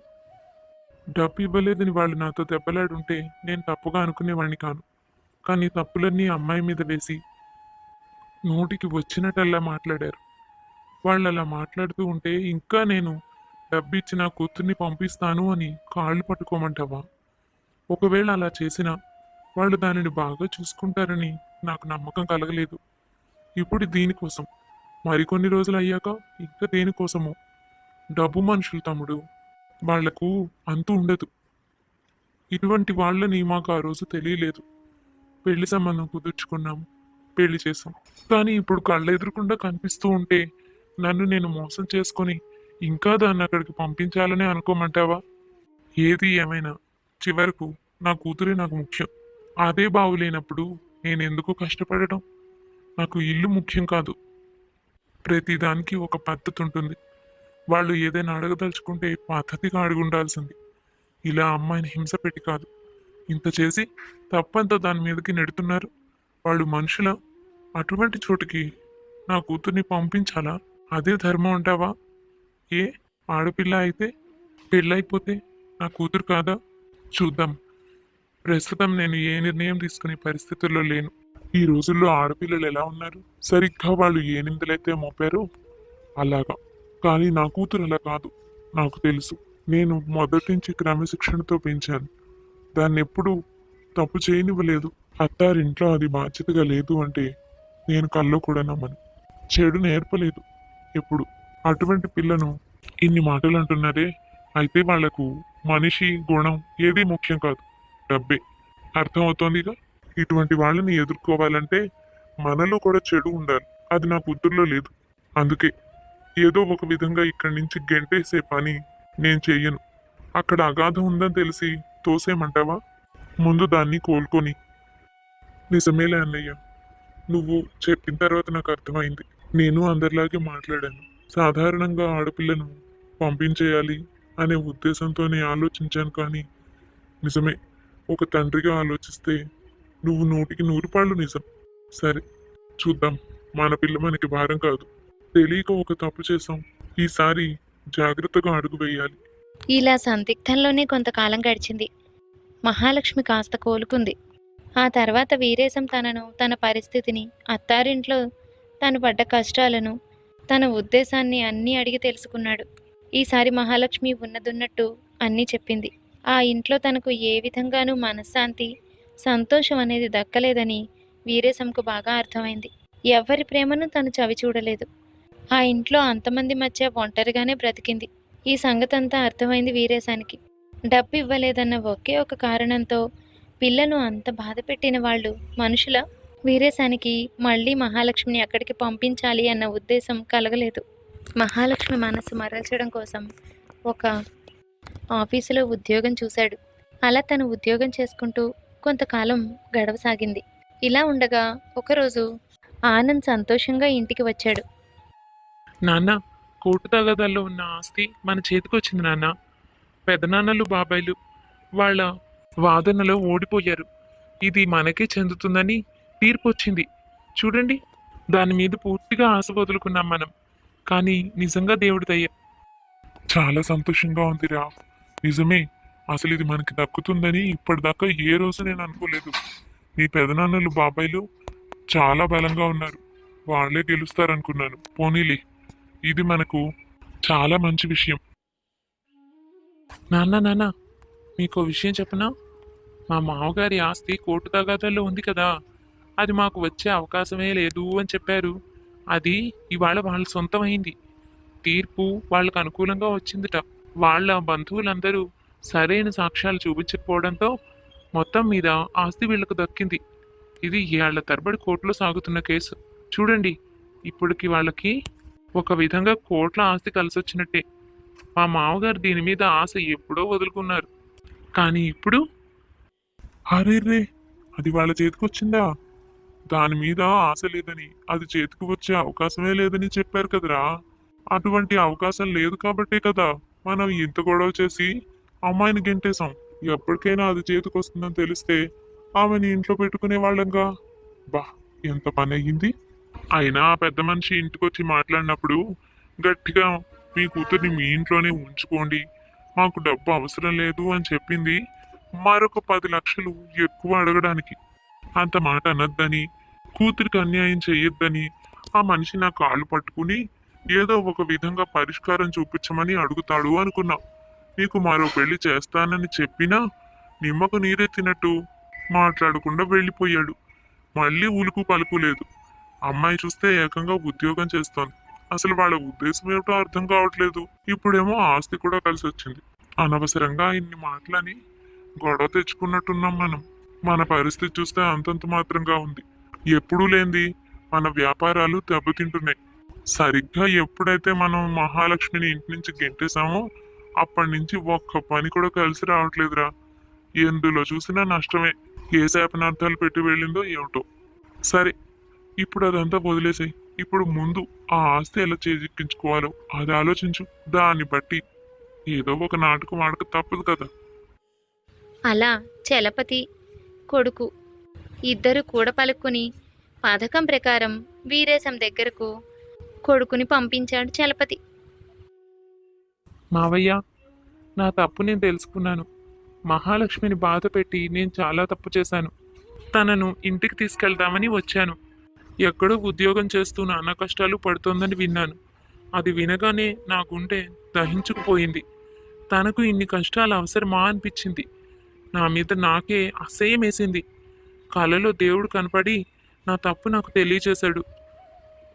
నన్ను క్షమించండి మావయ్య.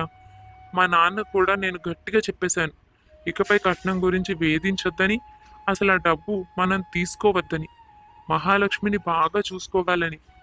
మా నాన్న కూడా దీనికి ఒప్పుకున్నాడు. దయచేసి మహాలక్ష్మికి ఈ విషయం అంతా చెప్పి నాతో పంపించండి. ఇకపై ఎప్పుడు తనను బాధ పెట్టను. ఇంట్లో ఉంటే నేనే మాట్లాడతాను. పిలవండి మావయ్య. అరేరే, తను ఆఫీస్కి వెళ్ళిందిలే కానీ అది కాదల్లుడు. ఎందుకు నీకు? మా అమ్మాయి ఇంట్లో ఏ పని చేయదు. హాయిగా లేటుగా లేచి కాలక్షేపం చేసే మనిషి. బయటకు వెళ్ళి స్నేహితులతో తిరిగి వస్తుంది. ఇన్ని అవలక్షణాలు ఉన్న పిల్ల నీకు మాత్రం ఎందుకు చెప్పు? ఆ రోజునే నీకు అర్థమైంది కదా నా కూతురు గుణం ఏమిటో. మళ్ళీ తీసుకువెళ్ళి నువ్వు ఇబ్బంది పడ్డం ఎందుకు? కన్నవాళ్ళం కాబట్టి మేమే ఏదో అవస్థ పడతాంలే, తప్పదు కదా. పర్వాలేదు, నీ హోదాకి హుందాకి తగ్గట్టుగా మరొక అమ్మాయిని చూసి పెళ్లి చేసుకోండి. మీకు మేము అడ్డురాము. అందుకే మాట్లాడకుండా అక్కడి నుంచి తిరిగి వచ్చేసాను. నా కూతురు మంచిది కాదని మీ అందరూ కలిసి చెప్పారుగా. అరే, అలా కాదు మావయ్య. ఆ రోజేదో ఆవేశంలో మాట్లాడాం. నిజానికి మహాలక్ష్మి చాలా మంచిది. ఆ అమ్మకు ఏ పని లేకుండా పాపం ఇంటి చాకరీ అంతా తనే చేసేది. పొద్దున్న లేచి రాత్రి అందరూ పడుకునేదాకా పని చేస్తూనే ఉండేది. నోరెత్తి ఒక్క మాట కూడా అనేది కాదు. మేమేం చెప్పినా మౌనంగా ఉండేది. అటువంటి మంచి ఉత్తమురాలు మహాలక్ష్మి. ఆ రోజు మేమేదో కోపంలో ఉన్నాం. మా బంధువుల నుంచి ఒత్తిడి, ఆ కారణంగా మీతో సరిగ్గా మాట్లాడలేకపోయాం. అంతే, అంతకు మించి మరి ఏ కారణం లేదు. నన్ను నమ్మండి, ఇకపై మా నాన్న కూడా మీతో ఇలాంటి మాటలేమీ చెప్పరు. మహాలక్ష్మి బంగారం. సరే, ఇలా అంటున్నారు కాబట్టి, నా కూతురు మంచిది అన్నారు కాబట్టి, సరే అల్లుడు గారు, నేను కూడా అమ్మాయితో మాట్లాడి చూస్తాను. తను ఆఫీస్ నుంచి వచ్చాక తనతో మాట్లాడి తన ఉద్దేశం ఏమిటో దాన్ని బట్టి చేస్తాం. తను ఏమనుకుంటే అదే. ఎందుకంటే నేనేం చెప్పినా తన మనసుకు నచ్చింది చేయమంటాను. ఇప్పుడు మహాలక్ష్మి ఏమనుకుంటోందో అదే నాకు ముఖ్యం. అడిగి మీకు కబురు చేస్తాను. మీరు బాగా చూసుకుంటానంటున్నారు కాబట్టి నాకు సంతోషమే.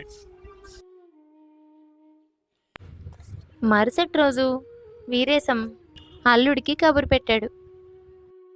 తను మహాలక్ష్మితో మాట్లాడానని, తను ఏమాత్రం మళ్ళీ తిరిగి ఇంటికి రావడానికి సిద్ధంగా లేనని, ఈ బంధాన్ని కొనసాగించే ఉద్దేశంలో లేనని మహాలక్ష్మి అభిప్రాయం అన్న సంగతి చెప్పాడు. ఆ? అలా అందా? ఏదో అలాగ తెలియక మాట్లాడుంటుందిలేండి. మీరే ఏదో ఒకటి నచ్చ చెప్పి మళ్ళీ పంపించండి. నేను ఏ సమయంలో వచ్చినా తను ఆఫీసులో ఉంది అంటున్నారు. నేను మాట్లాడితే తను అర్థం చేసుకుంటుందేమో. ఏదో చిన్నపిల్ల, తెలియక అలా అన్నంత మాత్రాన వదిలేస్తారా చెప్పండి? ఇది 100 ఏళ్ల జీవితానికి సంబంధించిన విషయం. మీరు నచ్చ చెప్పి దీనికి ఒప్పించండి మావయ్య. చూడండి, నేను మీకు ముందే చెప్పాను, ఈ విషయంలో పూర్తి స్వతంత్రత మహాలక్ష్మికే వదిలేస్తాను అని. తను మనస్ఫూర్తిగా ఏదైతే చేయాలనుకుంటుందో దానినే నేను సమర్థిస్తాను. బలవంతం పెట్టి నచ్చ చెప్పి జీవితాలు బాగు చేయలేరు. తన ఉద్దేశం తనదే. ఒకవేళ తను ఇలాగే ఉండదలుచుకుంటే నేను కాదన్ను. నచ్చ చెప్పి పంపించాలని అస్సలు అనుకోను. ఇక ఈ విషయం ఇంతటితో వదిలేయండి. మీ దారి మీరు చూసుకోండి. మీకేం తక్కువ? అంటే బోలెడంత మంది హాయిగా పెళ్లి చేసుకుని పిల్లా పాపలతో క్షేమంగా ఉండండి. మేము మాత్రం మీ దారికి అడ్డురం. ఏమైనా కావాలంటే చేస్తాం, చెప్పండి, అంతవరకే. నా కూతురు వద్దు అన్నది కాబట్టి తన జోలికి మీరు ఎప్పుడు రావద్దు. ఇదొక్కటే నేను మిమ్మల్ని అడిగేది. దయచేయండి. వీరేశం కటువుగా అల్లుడిని బయటకు పంపించేశాడు. ఇదంతా తనకు నచ్చలేదు. ఏదో ఒక విధంగా మహాలక్ష్మితో మాట్లాడాలి, తనను ఒప్పించి మళ్ళీ తీసుకువెళ్ళాలన్నదే ఉద్దేశం. ఎందుకంటే ఆస్తి కావాలిగా.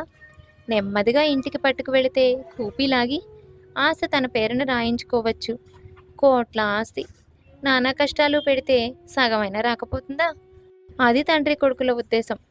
ఇక ఇలా పని అవ్వదు అనుకున్న మహాలక్ష్మి భర్త తను ఆఫీసులో ఉన్నది అన్న ఉద్దేశంతో ఆఫీసుకు వెళ్ళాడు. మహాలక్ష్మి గారా, వారం రోజులు క్యాంప్ వెళ్ళారండి. ఆ, వెళ్ళి 4 రోజులు అవుతుంది. మరొక 3-4 రోజుల్లో తిరిగి రావచ్చు. ఒక ముఖ్యమైన పని ఆవిడకి అప్పగించడం జరిగింది. వచ్చే వారం వస్తే మీరు కలవచ్చు. ఏంటి, మహాలక్ష్మి అసలు ఊర్లోనే లేదా? మరి మావగారు అడిగినట్టు తను కాదన్నట్టు చెప్పారు. ఇందులో ఏదో తిరగసుందే. ఏంటండి మావగారు, మీరు మహాలక్ష్మి అడిగినట్టు తను కాదు, జీవితంలో నా మొహం కూడా చూడదు అని చెప్పినట్టు నాతో చెప్పారు. ఎందుకైనా మంచిదని ఆఫీస్కు వెళ్ళాను. అప్పుడు బయటపడింది అసలు నిజం.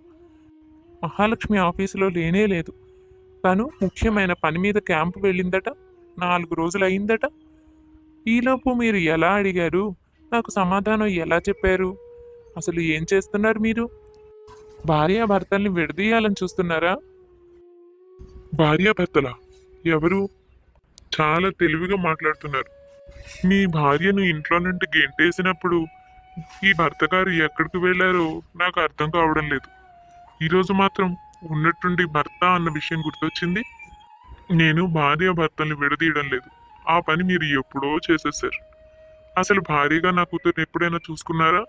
ఆ ఇంట్లో దానికి ఏ రోజైనా విలువ ఇచ్చారా? ఆ బంధం మీకు ఏర్పడనే లేదు. నేను నా కూతుర్ని రక్షించుకుంటున్నాను. పొరపాటుగా మీరు కానీ తనను కలిసి ఇలా చెబితే, ధర్మాన్ని అనుసరించి అది అమాయకంగా మీ మాటలు నమ్మితే మళ్ళీ దాని జీవితం ఏమవుతుందో అన్న ఆందోళనలోనే నేను ఇలా చెప్పాను. తండ్రిగా నేను చేసింది 100కి 100 పాళ్ళు సమంజసమైనది. అది ఇక్కడికి వచ్చిన రోజు దాని పరిస్థితి ఎలా ఉందో మీకు తెలుసా? మీకు ఏ రోజు కళ్ళు కనిపించలేదు కదా. ఎందుకు తెలుస్తుంది? నాకు తెలుసు. ఆ దెబ్బలతో గాయాలతో ఏడ్చుకుంటూ వచ్చిన కూతుర్ని చూడడంతో నా హృదయం ఎంత బాధపడిందో దుఃఖించిందో మీకు తెలుసా? అది అటువంటి పరిస్థితిలో ఉన్నదని మీరు ఎప్పుడైనా గ్రహించారా? అది అమాయకురాలు. దానికి నేను మంచే తప్ప చెడు చెప్పలేదు. అందుకే మీరు కనిపిస్తే ఈ మాటలన్నీ చెబితే అమాయకంగా నమ్ముతుంది. తన ధర్మం అనుకుని మళ్ళీ ఆ నరకంలోకి రావాలని అనుకుంటుంది. మీ నీడ కూడా తనపై పడ్డానికి నేను ఇష్టపడడం లేదు. నాకైనా మీ సంగతి బాగా తెలుసండి. మా కేసు వాదించిన లాయరు మీ స్నేహితుడేగా. తన ద్వారా మీరు మా ఆస్తి మాకు వచ్చిందన్న సంగతి కూడా తెలుసుకునే ఉంటారు. కోట్ల ఆస్తి. దానికోసమే ఇప్పుడు మళ్ళీ నా కూతురు మీకు గుర్తొచ్చుంటుంది. ఈ విషయం అంతా తెలిసి కూడా నేను మౌనంగా ఉంటాను అనుకుంటున్నారా? కళ్ళు మూసుకొని నా కూతుర్ని మీతో పంపించేయాలనుకుంటున్నారా? దాని దాకా ఈ విషయం వెళ్ళడమే నాకు ఇష్టం లేదు. అందుకే దానితో మాట్లాడానని మీతో చెప్పాను. దయచేసి వెళ్ళిపోండి. ఇంతకంటే గౌరవంగా చెప్పడం నాకు చేత కాదు. నా కూతురు పడిన కష్టం చాలు. అది నాకు ఎప్పుడూ భారం కాదు. మీరు అనుకుంటున్నట్టుగా ఇంట్లో తిండి పెట్టలేక ఏ తండ్రి ఏ కూతురికి పెళ్లి చేయడు. తిండే అయితే ఏ గుడిలో అయినా పెడతారు. ఇది ఒక వ్యవస్థ, రెండు కుటుంబాలు కలిసే వ్యవస్థ. అంతేకాని ఒకరి స్వేచ్ఛని, జీవితాన్ని నాశనం చేయడం కాదు. ఒక ఆడపిల్లను పెళ్లి చేసుకోవడం అంటే తన జీవితాన్ని అంధకారం చేయడమా? నా కూతురు నా దగ్గరే ఉంటుంది. తన కాళ్ళపై తను నిలబడి హాయిగా బతుకుతుంది. దానిని మరొకసారి అటువంటి పరిస్థితుల్లో చూసే ధైర్యం నాకు లేదు. ఎట్టి పరిస్థితుల్లోనూ మళ్ళీ మీతో పంపించే ప్రసక్తే లేదు. ఇకపై ఇటువైపు రావద్దు. మరలా ఆఫీసుకు వెళ్ళి తనను కలిసే ప్రయత్నం మాత్రం చేయొద్దు. అలా చేస్తే పరిణామాలు వేరేలా ఉంటాయి. గుర్తుపెట్టుకోండి. అసలు ఏంటి బావా, ఈ రోజుల్లో కూడా ఇలాంటి మనుషులు ఉన్నారా? ఇంకా ఆడపిల్లలు ఎలా ఉంటున్నారో బయట ప్రపంచాన్ని చూస్తే తెలుస్తుంది. నా చెల్లెలు ఎంత మంచిది. ఏ రోజు నోరెత్తి మాటైనా అని ఎరగలేదే. దానిని ఇన్ని కష్టాలు పెట్టి ఇలా ఈ స్థితికి తీసుకురావాల్సిన అవసరం ఏమాత్రమైనా ఉందా? డబ్బు డబ్బు అని అంత ఆరాటపడ్డారు కదా. ఇవాళ మాకు ఆస్తి కలిసి వచ్చింది. ఇప్పుడు మేము ఉన్నట్టుండి ఉత్తమమైన వాళ్ళం అయిపోయామా? డబ్బు మనుషుల్ని ఎప్పుడూ ఈ ఇంట్లో కుటుంబ సభ్యులుగా చేర్చుకోం. నా చెల్లెలకి ఒక జీవితం ఉంది.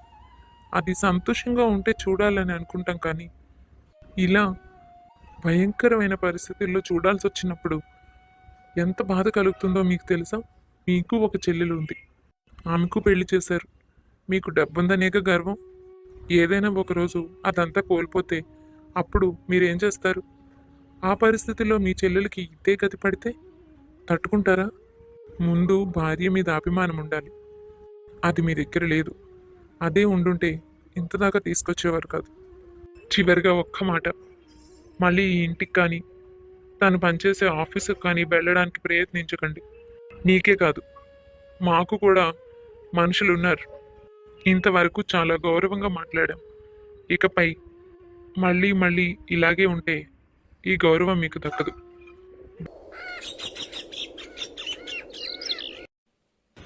అన్ని విధాలుగా చెప్పి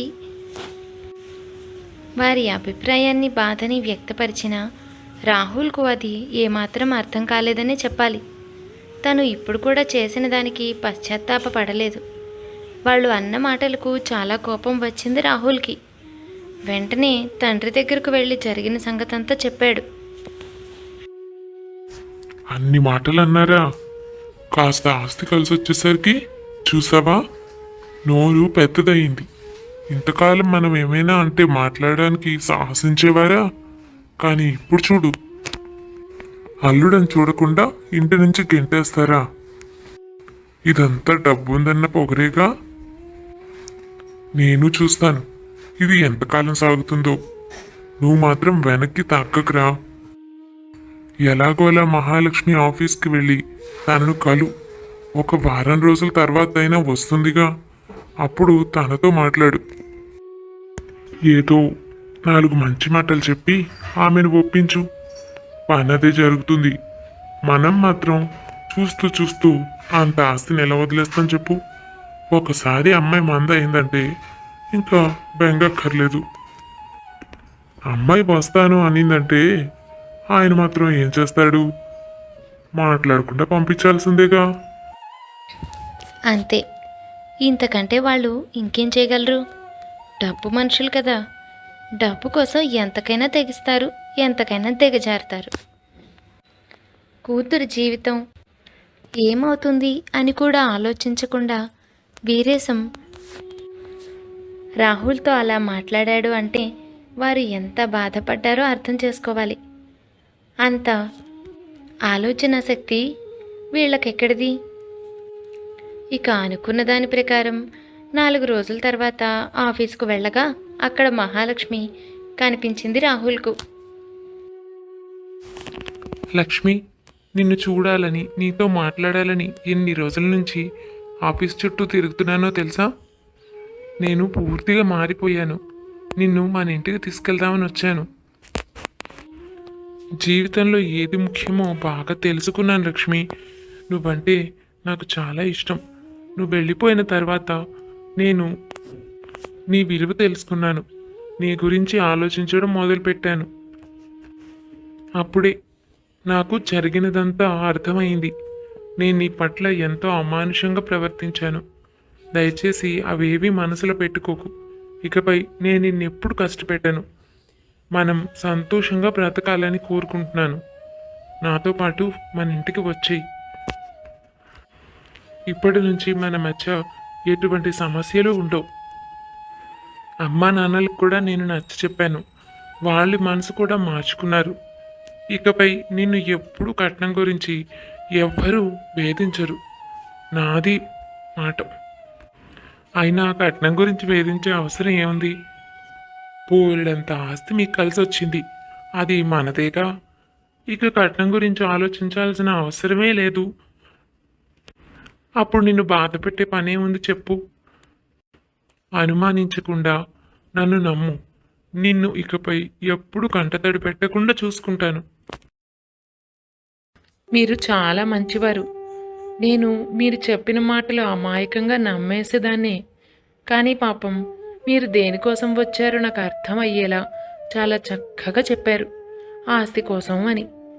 ఒక్క క్షణం నిజంగానే మీరు మారారేమో అని నాకు ఆలోచన కలిగింది.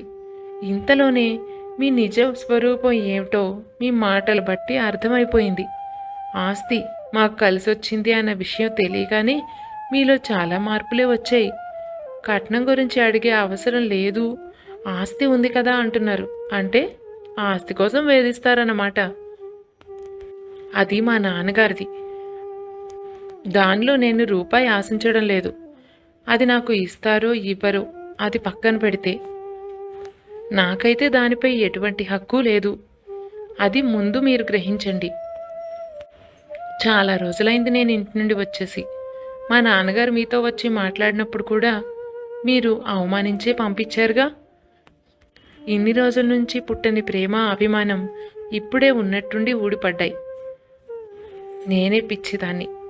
మీరు వచ్చి రాగానే నిజంగా నా కోసం ఆలోచిస్తున్నారనుకుని ఒక్క క్షణం సంతోషపడ్డాను.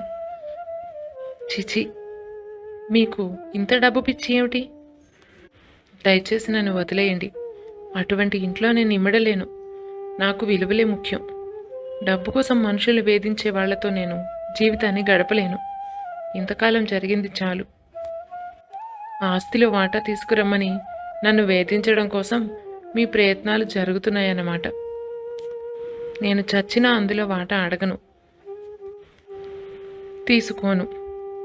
దానికి సమ్మతమైతే నేను మీతో పాటు వస్తాను. రూపాయి అడగకుండా నన్ను ప్రేమగా చూసుకుంటానంటే తప్పకుండా వస్తాను. లేదంటే జీవితంలో మళ్ళీ మీ మొహం నాకు చూపించకండి. ఏం మాట్లాడుతున్నావు? రూపాయి తీసుకురాకుండా మళ్ళీ నిన్ను పట్టుకుపోయి నేనేం చేయాలి? అయినా ఎందుకు అడగవు లక్ష్మి? మీ నాన్నగారికి కోట్ల ఆస్తి కలిసి వచ్చింది కదా. అదంతా ఎంత కాదనుకున్నా సగమైనా నీకు రావాల్సినదేగా. తీసుకుంటే తప్పేముంది? మనం కూడా జీవితంలో సంతోషంగా స్థిరపడచ్చు. అది మన కోసమే కదా. సగం మీ అన్నయ్యకు, సగం నీకు. అంతకంటే మీ అమ్మా నాన్నలకు ఇంకేం కావాలి? మీ జీవితాలు స్థిరపడతాయంటే వాళ్ళకి సంతోషమే. అందులో తప్పే ఉంది? నువ్వు మరీ అమాయకంగా మాట్లాడుతున్నావు. పిల్లల బాగోగులు తల్లిదండ్రులు చూస్తారు. అది చాలా సహజమైన విషయం. అందుకోసం ఆస్తులు పంచుతారు. ఇది సర్వసాధారణమైన విషయమే కదా. ఇదంతా కాదండి. ఆ ఆస్తి గొడవ పక్కన పెట్టి నన్ను మీతో రమ్మంటారా? నిజంగా నాపై ప్రేమ ఉందా అన్న విషయం చెప్పండి చాలు. నా విలువ తెలుసుకున్నానని, నన్ను బాధ పెట్టానని, ఎంతో బాధపడ్డానని చెప్పారు కదా. అటువంటప్పుడు మీకు ఆస్తితో సంబంధం ఏమిటి? దాని గురించి మాట్లాడాల్సిన అవసరం ఏమిటి? నా మీద నిజంగా ప్రేమ కలిగితే నా గురించి మాట్లాడండి. మీరు మాట్లాడిన మాటలన్నింటిలోనూ డబ్బు సంగతి తప్ప నా గురించి నాకేమీ కనిపించడం లేదు. ఏంటి లక్ష్మి, నీ గురించి మాట్లాడడానికి ఏముందని? అవును, నాకు ఆస్తి కావాలి. నీ వెనక ఉన్న డబ్బు కావాలి. అర్థమైందా? లేకపోతే ఇప్పుడు నీకోసం నేనేమైనా పరిగెత్తుకుంటూ వచ్చానని అనుకుంటున్నావా? ఇన్ని ప్రశ్నలు అడుగుతున్నావు. నీకు మాత్రం వేరే దిక్కే ఉంది. నాతో పడి ఉండక ఎలా బ్రతుకుదామనుకుంటున్నావు? నీకు కూడా ఇదే కదా జీవితం. ఇప్పుడు కానీ నేను చెప్పినట్టు విని మీ నాన్నగారిని అడిగి నీ భాగం బాట ఆస్తి తీసుకుని వస్తే నిన్ను ఇంట్లోకి రానిచ్చి కనీసం ప్రేమగానైనా చూసుకుంటాను. అది కాక మూర్ఖంగా మొండిగా మాట్లాడావంటే నువ్వు ఎన్నిసార్లు తర్వాత అడిగినా నిన్ను ఇంట్లో కూడా రానివ్వను. గుర్తుపెట్టుకో. అప్పుడు నువ్వు ఏం చెప్పినా ప్రయోజనం ఉండదు. నీ జీవితం ఎటూ కాకుండా మూడుల బ్రతకాల్సి వస్తుంది. పుట్టింట్లో ఎంతకాలం బ్రతుకుతావు? ఎప్పటికైనా భర్త తోడు నీకు అవసరమే. ఆ విషయం గుర్తుపెట్టుకో. ఎక్కడి వాళ్ళు అక్కడుంటేనే అందం. నిన్ను ఎంతకాలం చూస్తారు మీ వాళ్ళు? మీ అన్నయ్యకు పెళ్ళవుతుంది. మీ వదిన నిన్ను బయటకి గెంటేదని నమ్మకం ఏమిటి? వదిన దాకా ఎందుకు, మీ అన్నయ్య గెంటేయచ్చు. ఎంతకాలం నిన్ను వాళ్ళు చూసుకుంటారు? అప్పుడు నువ్వు నన్ను వెతుక్కుంటూ వచ్చినా తలుపు తీయను. ఇప్పుడు మాత్రమే నీకు అవకాశం. మూర్ఖంగా ఆలోచించక సరైన నిర్ణయం తీసుకో. రాహుల్ మాటలకు మహాలక్ష్మికి పూర్తిగా అసహ్యం వేసింది. తనకు అర్థమైపోయింది, ఈరోజు నిజంగా తను చెప్పింది చేసినా తనకు రాహుల్ ఏమాత్రం విలువ ఇవ్వడు అన్న సంగతి. తన మాటలతోనే తన వ్యక్తిత్వం పూర్తిగా బయటపడిపోయింది. అటువంటి వ్యక్తి దగ్గరకు వెళ్ళడం తనకు ఏమాత్రం ఇష్టం లేదు. అయితే ఈ సంగతులన్నీ ఇంట్లో చెబితే తండ్రి ఒకవేళ తన జీవితం నిలబెట్టడం కోసం ఆస్తిని ఇవ్వడానికి సిద్ధపడతాడు. ఇన్ని రోజులకు అనుకోకుండా వాళ్లకు ఆ డబ్బు చేతికొచ్చింది. దాంతో వాళ్ళైనా సంతోషంగా గడుపుతారు. ఇవన్నీ ఆలోచించిన మహాలక్ష్మి రాహుల్ అక్కడికి వచ్చిన సంగతి కానీ తనతో మాట్లాడిన సంగతి కానీ ఇంట్లో ఎవరికీ చెప్పకుండా మనసులోనే దాచుకుంది. ఇలా రోజులు గడుస్తున్నాయి. రాహుల్ తనను వదలడం లేదు. అప్పుడప్పుడు ఆఫీస్కొచ్చి తనతో ఇలా మాట్లాడి బెదిరించి తనను కష్టపెడుతూనే ఉన్నాడు. తప్పించుకోలేని విధంగా తనను వేధిస్తున్నాడు. అయినా మహాలక్ష్మి రాహుల్కు గట్టిగా సమాధానం చెప్పి తప్పించుకొని ఏదో ఒకలాగా రోజులు గడపసాగింది. ఇలా ఉండగా ఒకరోజు రాహుల్ మహాలక్ష్మితో మాట్లాడుతూ ఉండగా మహాలక్ష్మితో కలిపి పనిచేసే తోటి ఉద్యోగి అయిన అరుణ్ అటువైపుగా వెళుతూ ఉన్నాడు.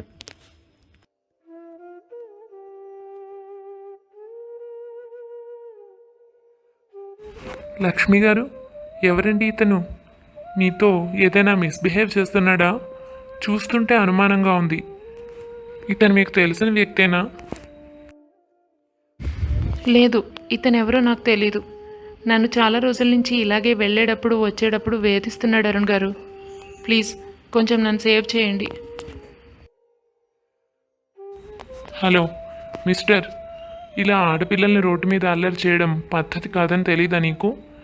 ఆమె మా ఆఫీస్లోనే పనిచేస్తున్నారు. అవును, అన్నట్టు మీరు ఆ మధ్య ఈమె గురించి మా ఆఫీస్కి కూడా వచ్చారు కదూ. అంటే పథకం ప్రకారం ఈమెను మీరు వెంటాడుతున్నారన్నమాట. ఆమెకు ఇష్టం లేదని తన మొహం చూస్తేనే అర్థమవుతోంది. ఎందుకు ఇబ్బంది పెడుతున్నారు? ఇది చూడండి, ఇలా చేస్తే మీ మీద యాక్షన్ తీసుకోవాల్సి వస్తుంది. మా బాబాయ్ ఇన్స్పెక్టర్. చెప్పమంటారా?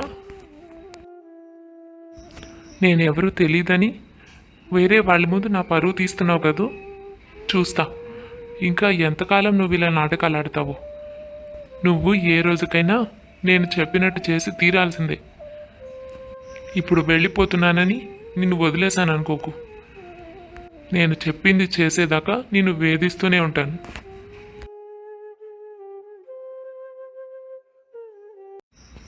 ఏంటండి ఇదంతా? మీరేమో అతను ఎవరో తెలియదు అన్నారు. అతను చూస్తే మీకు చాలా పరిచయస్తుల్లో మాట్లాడుతున్నాడు. మీరు అతన్ని చూసి భయపడుతున్నారు. ఏం జరిగింది? అతను నా భర్త.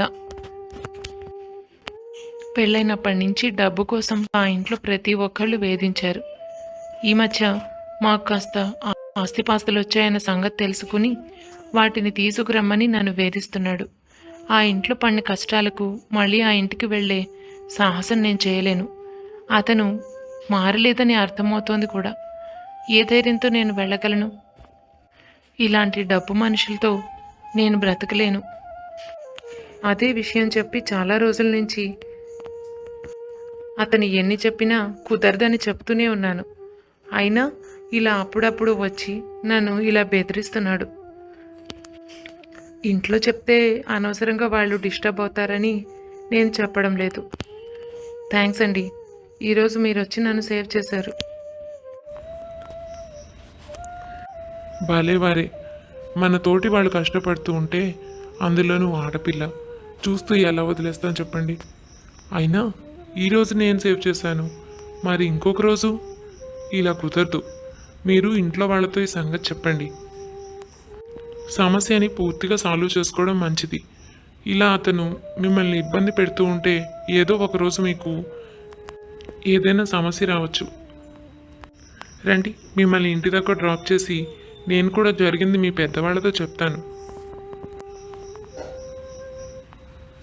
ఏంటి, ఇదేనా మీ ఇల్లు? ఇది మా మాస్టర్ వీరేశం గారి ఇల్లు కదా. అలా మహాలక్ష్మి అరుణ్ ఇంట్లోకి వెళ్ళేసరికి వీరేశం అక్కడ ఉన్నాడు. వీరేశాన్ని చూసిన అరుణ్ ఎంతో సంతోషంగా తను వీరేశం దగ్గర చదువుకున్న సంగతి, తను ఎవరన్న సంగతి, అవన్నీ వివరాలు చెప్పసాగాడు. వీరేశం ఎంతో సంతోషించాడు. అలాగే జరిగిన విషయం, తన అల్లుడు ఏ విధంగా మహాలక్ష్మిని కష్టపెడుతున్నాడు అన్న సంగతి కూడా అరుణ్ వీరేశంతో చెప్పాడు. జరిగిందంతా తెలుసుకుని వీరేశం ఆశ్చర్యపోయి మహాలక్ష్మిని విశ్రాంతి తీసుకోమని చెప్పి అరుణ్తో మాట్లాడాడు. ఇంత జరుగుతూ ఉంటే పాపం పిచ్చి పిల్ల మాతో చెప్పలేదు. ఏమనుకుందో ఏమో. మేము ఇప్పటికే తనకు మహాలక్ష్మి గురించి ఆలోచించొద్దని, అసలు ఇంటికి కానీ ఆఫీసుకు కానీ వెళ్ళి తనను కలవకూడదని గట్టిగా చెప్పాం. ఇక మళ్ళీ మా జోలికి రాడనుకున్నాం, కానీ అతను ఇలా చేస్తాడని ఊహించలేదు. సమయానికి నువ్వు వచ్చి కాపాడావు. థ్యాంక్స్ అరుణ్. అయ్యో, మీరు నాకు థ్యాంక్స్ చెప్పడం ఏంటి మాస్టారు? అసలు మీ అమ్మాయిని నాకు తెలియకుండానే నా తోటి ఉద్యోగిగా తనకు సహాయపడ్డాను. మీ అమ్మాయిని తెలిసిన తర్వాత నా బాధ్యతగా భావిస్తున్నాను. మీరు మాకు ఎంత చక్కగా చదువు చెప్పేవారో, మీ సొంత కొడుకులాగా ప్రతి ఒక్కరి మీద శ్రద్ధ పెట్టి మా జీవితం కోసం ఆలోచించారు. ఏదో స్కూల్లో ఉపాధ్యాయుడిగా మీరు ఏ రోజు పనిచేయలేదు. మా బాగోగులు కోరుకుని ఎంతో డెడికేషన్తో మా కోసం పనిచేశారు. మీ వంటి వారికి కష్టం వస్తే మేము తోడుగా ఉండాలి. అయినా ఇంత మంచివారు మీలాంటి వారికా ఇటువంటి పరిస్థితులు? చాలా బాధగా ఉందండి. ఈరోజైతే నా అదృష్టం బాగుండి నేను ఆ సమయానికి వెళ్ళాను. కానీ ఇలా అతను ఎప్పటి నుండో వేధిస్తున్నాడట. పాపం లక్ష్మి ఎంతగానో కష్టపడుతున్నట్టున్నది. దీనికి ఏదో ఒక శాశ్వత పరిష్కారం చూడడం మంచిదని నాకు అనిపిస్తోందండి. పెద్దవారు మీరే ఆలోచించి ఏదో ఒక విధంగా దీనిని ఒక కొలిక్కి తీసుకురండి. మీరు చెప్పిన దాన్ని బట్టి మనుషులు సరైన వారు కాదు అన్న విషయం అర్థమవుతోంది. డబ్బు మనుషుల్లో ఉన్నారు. మరి అటువంటి వాళ్ళతో జీవితం కొనసాగించడం నిజానికి కష్టమే. మీరు గట్టిగా అదే నిర్ణయించుకుంటే పూర్తిగా అది చట్టబద్ధంగా జరగడం మంచిది. అప్పుడే లక్ష్మి గారికి ఏ ఇబ్బంది లేకుండా ఉంటుంది. లేకపోతే అది జరగనంత వరకు అతను ఇలాంటి పనులు చేస్తూనే ఉంటాడు. ఏదైనా అంటే భర్తనన్న అధికారం చూపిస్తాడు. దీని గురించి ఆలోచించండి మాస్టారు. మీకు ఏ విధంగా సహాయం కావాలన్నా నేను ముందుంటాను. నన్ను తప్పక అడగండి. అలా తన అభిప్రాయం చెప్పి అరుణ్ వెళ్ళిపోతాడు. వీరేశం దీని గురించి బాగా ఆలోచించాడు. తనకు విషయం అర్థమైంది. అంత గట్టిగా చెప్పాక కూడా మళ్ళీ రాహుల్ ఆఫీస్ చుట్టూ తిరిగి అమ్మాయిని ఇబ్బంది పెడుతూనే ఉన్నాడు. పైగా ఆస్తి తన పేరు రాయించమని కూడా అడుగుతున్నాడు. ఇక ఇది చట్టబద్ధంగా జరగకపోతే తను అమ్మాయిని వదిలేలా లేడు. ఆస్తి తనకు ముఖ్యం కాదు. కావాలంటే సగం ఏమిటి, మొత్తం అమ్మాయికి ఇవ్వడానికి సిద్ధంగా ఉన్నాడు. ఆనంద్ కూడా దానికి అడ్డు చెప్పడన్న విషయం మాస్టర్కు బాగా తెలుసు. అయితే ఎటువంటి వ్యక్తుల చేతుల్లో దానిని పెడుతున్నాం అనేదే చాలా ముఖ్యమైన విషయం కదా. అటువంటి వాళ్ళ చేతుల్లో డబ్బు సంగతి పక్కన పెడితే అమ్మాయిని పెట్టడం తనకు ఇక ఏమాత్రం ఇష్టం లేదు. తన నిర్ణయాన్ని ధృవీకరించుకుని మహాలక్ష్మితో చెప్పాడు. వైవాహిక జీవితంలో ఎటువంటి సంతోషం, ఆనందం పొందని మహాలక్ష్మి తను కూడా ఈ సంబంధాన్ని కొనసాగించడానికి సుముఖంగా లేదు. తను కూడా తండ్రి నిర్ణయాన్ని అంగీకరించింది. దానికి తగ్గట్టుగా అవసరమైన చర్యలు తీసుకోవాలని అందరూ నిర్ణయించుకున్నారు. ఇదిలా ఉండగా అరుణ్ కలగజేసుకోవడంతో కోపంగా ఇంటికి వెళ్ళిన రాహుల్ తల్లిదండ్రులతో జరిగిందంతా చెప్తాడు. ఆహా, అంతదాకా వచ్చింది. ఎవర్రా నిన్ను ప్రశ్నించేది? అయినా నువ్వెవరో తెలియదని చెప్తుందా మహాలక్ష్మి? అయితే ఇది ఇలా సాగేలా లేదు. ఆమె ఎంత కాదనుకున్నా నీ భార్య. నువ్వు రమ్మంటే వచ్చి తీరాల్సిందే. ఏ చట్టము దానికి అడ్డు చెప్పలేదు. నువ్వు చట్ట ప్రకారం వెళ్ళడం మంచిది. ఇలా మాటలతో అడిగినంతకాలం ఆమె ఒప్పుకునేలా లేదు. మనం చట్ట ప్రకారం తనను ఇంటికి తెచ్చుకుందాం. ఎందుకు రాదో మనము చూద్దాం. అప్పుడు తెలుస్తుంది వాళ్ళకి నువ్వు ఎవరో ఏమిటో. ఇలా చలపతి రాహుల్ నిర్ణయించుకున్న తర్వాత 2 రోజుల్లోనే వారికి ఊహించని ఎదురుదెబ్బ తగిలింది. అకస్మాత్తుగా రాహుల్ చెల్లెలైన గౌరీ తనను అత్తవారింట్లో గెంటి వేయడంతో పుట్టింటికి ఏడ్చుకుంటూ తిరిగి వచ్చింది. కారణం గౌరికి పెళ్ళై 5 ఏళ్ళు అవుతున్నా తనకు పిల్లలు పుట్టకపోవడమే. రకరకాల పరీక్షల తర్వాత గౌరికి పిల్లలు పుట్టరు అన్న విషయం తెలిసింది. ఆ సంగతి తెలుసుకున్న అత్తమామలు గౌరిని కష్టపెట్టడం మొదలుపెట్టారు. బోలెడంత ఆస్తి కూతురు పేరున రాశాడు చలపతి. కానీ అవి ఏవి కూతుర్ని కాపాడలేకపోయాయి. కూతురికి పిల్లలు పుట్టరు అని తెలిసినప్పటి నుండి అత్తవారింట్లో తనకు సాధింపులు మొదలయ్యాయి. నెమ్మదిగా అవి ఇంటి నుండి గెంటేయడం వరకు వచ్చాయి. చివరకు తన భర్త, అత్తమామలు తనను వెళ్ళిపోమని లేదా ఇంట్లో ఏదో ఒక మూల పడుండమని, తను మటుకు వేరే పెళ్లి చేసుకుని పిల్లల్ని కంటానని చెప్పడం జరిగింది. ఇదంతా సహించలేని గౌరీ పాపం బాధపడుతూ పుట్టింటికి తిరిగి వచ్చింది. సంగతంతా చెప్పి బాధపడింది. ఆ కుటుంబం మొత్తం ఏం చేయాలో తెలియక అయోమయంలో పడ్డారు. సమస్యను ఎలా ఎదుర్కోవాలో వాళ్లకు అర్థం కాలేదు. డబ్బే సమస్య అయితే ఏదో ఒక విధంగా వ్యాపారంలో వచ్చిన దానిని ఇవ్వచ్చు. కానీ సమస్య అది కాదు. ఇది ఎవరూ తీర్చలేనిది. కూతురు బాధ చూస్తుంటే తల్లిదండ్రులకు, అటు అన్న రాహుల్కు మనసంతా భారంగా అయిపోయింది. వారితో ఏదో ఒక విధంగా మాట్లాడి ఒప్పిద్దామని ప్రయత్నం చేశారు. ఏం చేయమంటారండి? మీరు ఎంత ఆస్తి రాసిచ్చినా ఏం చేసినా పిల్లలకు సాటి రారు. ప్రతి మనిషి జీవితంలోనూ ఇది ఒక ముఖ్యమైన అంశం కాదంటారా? మరి లోపం మీ అమ్మాయి దగ్గరే ఉన్నప్పుడు మేమెందుకు నష్టపోవాలి? న్యాయంగా ఆలోచిస్తే మీరే ఈ మాట అనొచ్చు. అయినా మేము అమ్మాయిని వెళ్ళిపోమనలేదే, తనను ఇంట్లోనే ఉండమన్నాం. తనకు కూడా అన్ని హక్కులు ఉన్నాయని చెప్పాం. తనే ఏదో ఒక మూల పడి ఉండడం తన వల్ల కాదని ఇక్కడి నుండి ఏడ్చుకుంటూ మీ ఇంటికి వచ్చేసింది. మమ్మల్ని ఏం చేయమంటారు? మా వంశానికి వారసుడు కావాలని మేము కోరుకోవడం తప్పు కాదు కదా. మా అబ్బాయికి ఏదైనా సమస్య ఉంటే అప్పుడు మీ అమ్మాయి గురించి మీరు ఆలోచించకుండా ఉంటారా? చెప్పండి. సరే, తను మర్యాదగా అంగీకారం తెలపడం మంచిది బావగారు. అప్పుడు తను కూడా ఈ ఇంట్లోనే ఉండొచ్చు. పుట్టిన పిల్లనో పిల్లాడినో ప్రేమగా చూసుకోనువచ్చు. కోడలిగా ఈ ఇంట్లో ఉండనువచ్చు. కానీ అలా కాకుండా తను వ్యతిరేకిస్తే మాత్రం మేము చట్ట ప్రకారం తనకు విడాకులు ఇప్పించి మరొక పెళ్లి చేయాల్సి వస్తుంది. అప్పుడు నష్టం మీకే. మీరు కూడా ఆలోచించుకొని మాకు ఏ సంగతి చెప్పండి. ఇంతకంటే ఈ విషయంలో ఏ న్యాయము మేము చేయలేం. బియ్యంకుడి మాటలతో చలపతి నిశ్చేష్టుడయ్యాడు. ఎటు చూసినా కూతురు జీవితం నాశనమేగా. ఏం చేయాలో పాలుపోక ఇంటికి తిరిగి బయలుదేరాడు. పుండు మీద కారం చల్లినట్టు ఆ రోజు చలపతికి మరొక దెబ్బ తగిలింది. మహాలక్ష్మి నుండి విడాకుల కోసం నోటీసులు అందాయి. మహాలక్ష్మి ఇంత పని చేస్తుందని చలపతి కుటుంబం ఎప్పుడూ ఊహించలేదు. తనకు వేరే దిక్కు లేదని, చెప్పినట్టు చేయడం తప్ప మరింకేమీ చేయలేదని అనుకున్నారు. ఇది వారికి ఊహించని దెబ్బ. ఇవన్నీ పక్కన పెడితే చలపతి వ్యాపారంలో భారీ నష్టాల్ని చూడవలసి వచ్చింది. ఏ పని తలపెట్టినా అపజయం పాలయ్యాడు.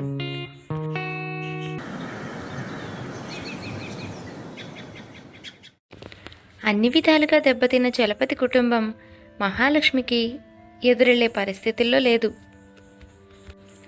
అందువల్ల ఇక మహాలక్ష్మిని వ్యతిరేకించకుండా తను కోరినట్టుగానే విడాకులకు ఒప్పుకోక తప్పలేదు.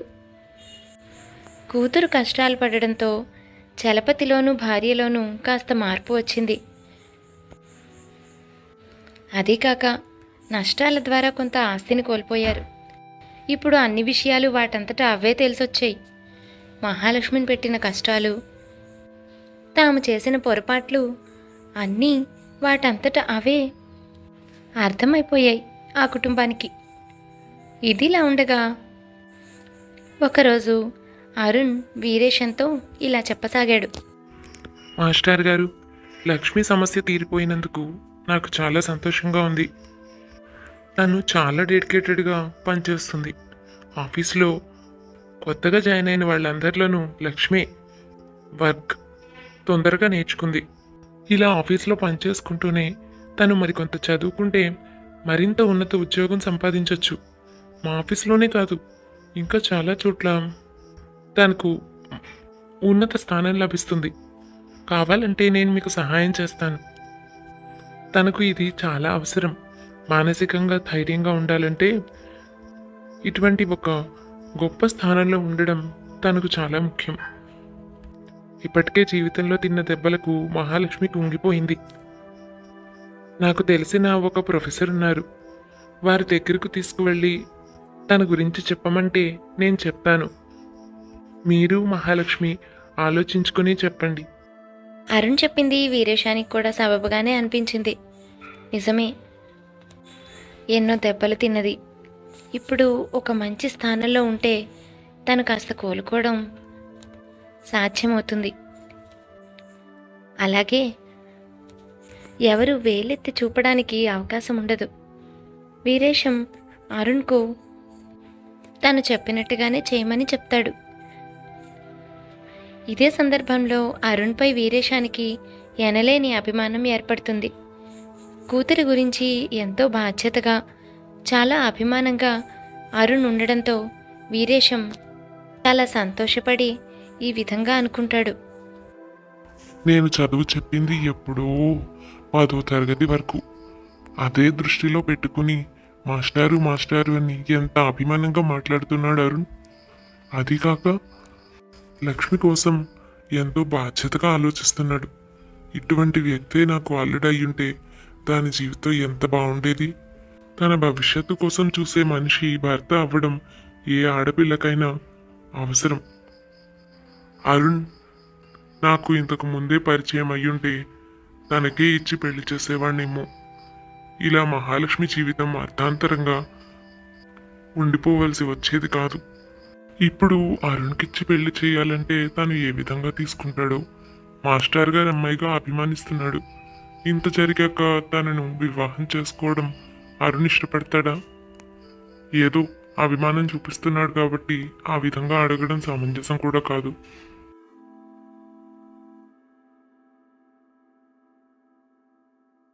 ఏంటండి ఇది? గౌరీ జీవితం ఇలా అయిపోయింది. అబ్బాయి చూస్తే పెళ్లి చేసిన చివరకు విడాకులు తీసుకోవడం జరిగింది. ఆ అమ్మాయిని పంపుదామంటే లేదు. అలాగని ఇక్కడ ఎంతకాలం ఉంటుంది? తన జీవితం ఇలా ఒంటరిగా మోడులా బ్రతకాల్సిందేనా? కోరినంత కట్నం ఇచ్చి లెక్కలేనన్ని బహుమానాలు ఇచ్చి పెళ్లి చేశాం, కానీ దాని జీవితం నిలబెట్టలేకపోయాం. దాన్ని చూస్తుంటే కడుపు తరుక్కుపోతుంది. ఏంటి మనకి పరిస్థితి?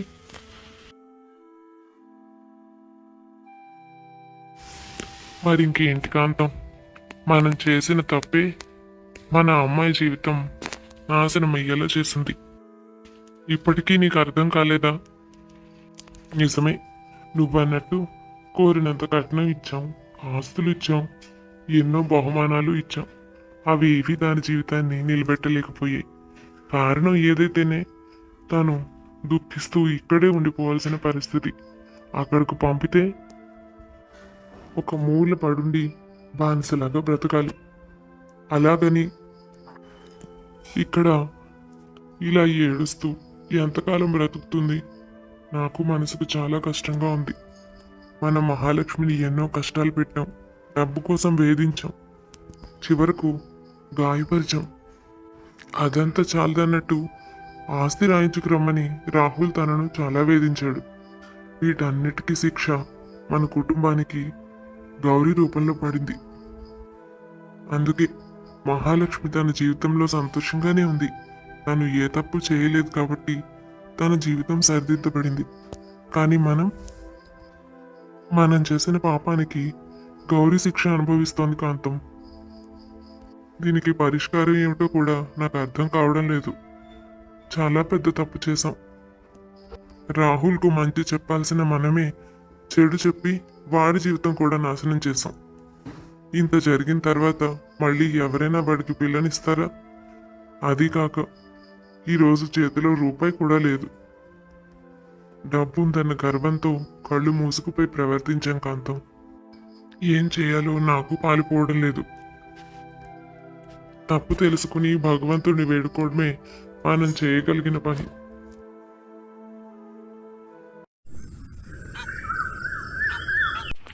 ఏమండి, మీతో ఒక ముఖ్యమైన విషయం చెప్పాలి.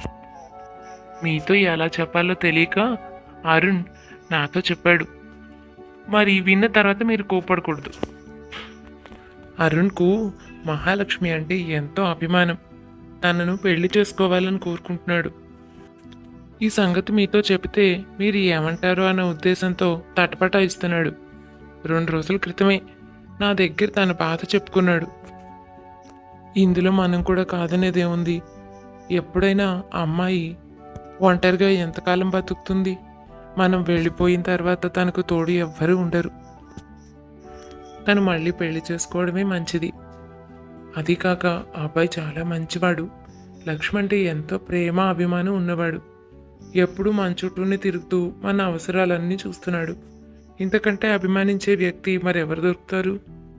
నాకైతే మనం అరుణ్కిచ్చి పెళ్లి చేస్తే మహాలక్ష్మి జీవితం బాగుంటుంది అనిపిస్తోంది. మీరేమంటారు? వాళ్ళే మాట చెప్పావు. నా మనసులో కూడా ఇదే ఉంది. కానీ అడిగితే అరుణ్ తప్పుగా అనుకుంటాడేమో అని ఆలోచించి ఆగిపోయాను. ఏదో మాస్టర్ కదా అని సహాయం చేస్తున్నాడు. ఇలాంటి పరిస్థితుల్లో మహాలక్ష్మిని ఇచ్చి పెళ్లి చేసుకోవడం తనకు ఇష్టమో కాదో తెలియకుండా ఇబ్బంది పెట్టకూడదని మౌనంగా ఉన్నాను. అరుణ్ తనంతట తానే ఇష్టపడి చేసుకుంటానంటే అంతకంటే కావాల్సిందే ఉంది. నాకు మాత్రం అనిపించదా మహాలక్ష్మి ఒంటరిగా ఎలా బ్రతుకుతుంది అని నా దిగులు కూడా అదే. మనతో పాటు సమానంగా తనను చూసుకునే అభిమానం గల వ్యక్తి, కుటుంబం దానికి దొరికితే బాగుంటుంది అనుకున్నాను. గతం తనను పూర్తిగా మానసికంగా బలహీనం చేసేసింది. అందులో కూరుకుపోకుండా చూసుకునే బాధ్యత కూడా మనది. అరుణ్తో నేను మాట్లాడతాను. మహాలక్ష్మికి నువ్వు సర్ది చెప్పాలి. తనను మానసికంగా దీనికి సిద్ధం చేయాలి. మరి అంత దెబ్బతిన్న మనిషి దీనికి ఒప్పుకుంటుందో లేదో. కానీ దేవుడి దయ వల్ల ఇది కానీ జరిగితే మనకు అంతకంటే సంతోషం ఏముంది? మన పని మనం చేద్దాం, భగవంతుడిదే భారం. అలా నెమ్మదిగా మహాలక్ష్మి కూడా సర్ది చెబుతూ మహాలక్ష్మి మనసు మార్చి అరుణ్కి మహాలక్ష్మికి వివాహం చేస్తారు పెద్దలు. అరుణ్ మహాలక్ష్మిని ఎంతో ప్రేమగా చూసుకుంటాడు. అరుణ్ ప్రేమతో మహాలక్ష్మి తన గతాన్ని మర్చిపోయి తను జీవితంలో సంతోషంగా ఉండడం మొదలు పెడుతుంది. అరుణ్ తల్లిదండ్రులు కొంతకాలం క్రితమే చనిపోయారు.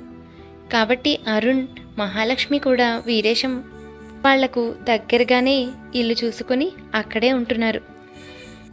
మహాలక్ష్మినే కాదు, అరుణ్ అత్తమామలుగాను మాస్టర్గాను కూడా వీరేశంతో ఎంతో అభిమానంగా ఆప్యాయంగా ఉంటాడు. వాళ్లకు ఏ అవసరం వచ్చినా తనే చూసుకుంటూ ఉండేవాడు. ఇక ఆనంద్ పెళ్లి చేస్తే వారి బాధ్యత తీరిపోయినట్టే. ఇదిలా ఉంటే అక్కడ చలపతి కూతురు గౌరీ అత్తమామల నుండి కబురు వస్తుంది, గౌరీని తీసుకుని రమ్మని. ఏ దారి లేదు, మూసుకుపోయింది అనుకున్న చలపతి కుటుంబానికి ఇది ఒక ఊరట. చాలా కాలం నుంచి అమ్మాయి అలాగే ఇంట్లోనే ఉండిపోయింది. తనను చూసి వారంతా కూడా ఎంతో బాధపడుతూ ఉండేవారు. చలపతి గౌరీని తీసుకొని అక్కడికి వెళతాడు.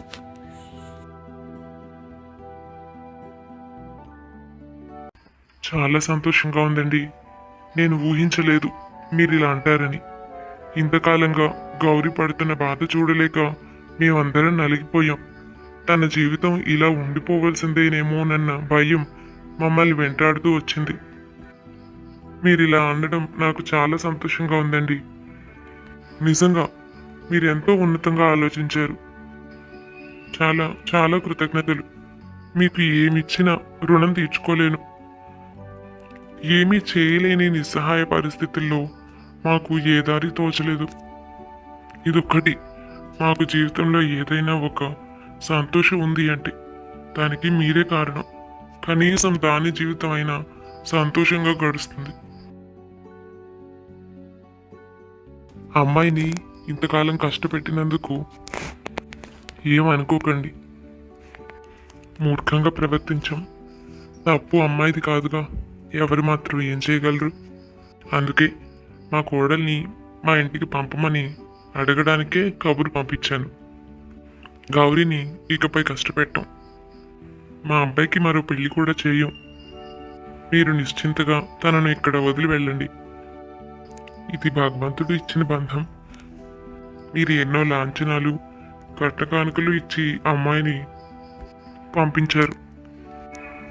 కష్టమో నష్టమో ఆ అమ్మాయి మా ఇంటి ఆడపిల్ల అయింది. మేమే జాగ్రత్తగా చూసుకోవాలి. పొరపాటుగా ఆలోచించి తొందరపడ్డాం. సమస్యకు మరొక పరిష్కారం చూద్దాం. గౌరీని బాధ పెట్టడం దీనికి పరిష్కారం కాదు. నిజం చెప్పాలంటే ఇది మా ఆలోచన, మా గొప్పతనం కాదండి. మహాలక్ష్మి వాళ్ళ నాన్నగారు ఉన్నారుగా, వీరేశం మాస్టర్, ఆయన చెప్పడం వల్లనే మేం కూడా మా తప్పు తెలుసుకున్నాం. మీకు తెలిసిందేగా, మా అబ్బాయి కూడా వారి దగ్గర చదువుకున్నవాడే.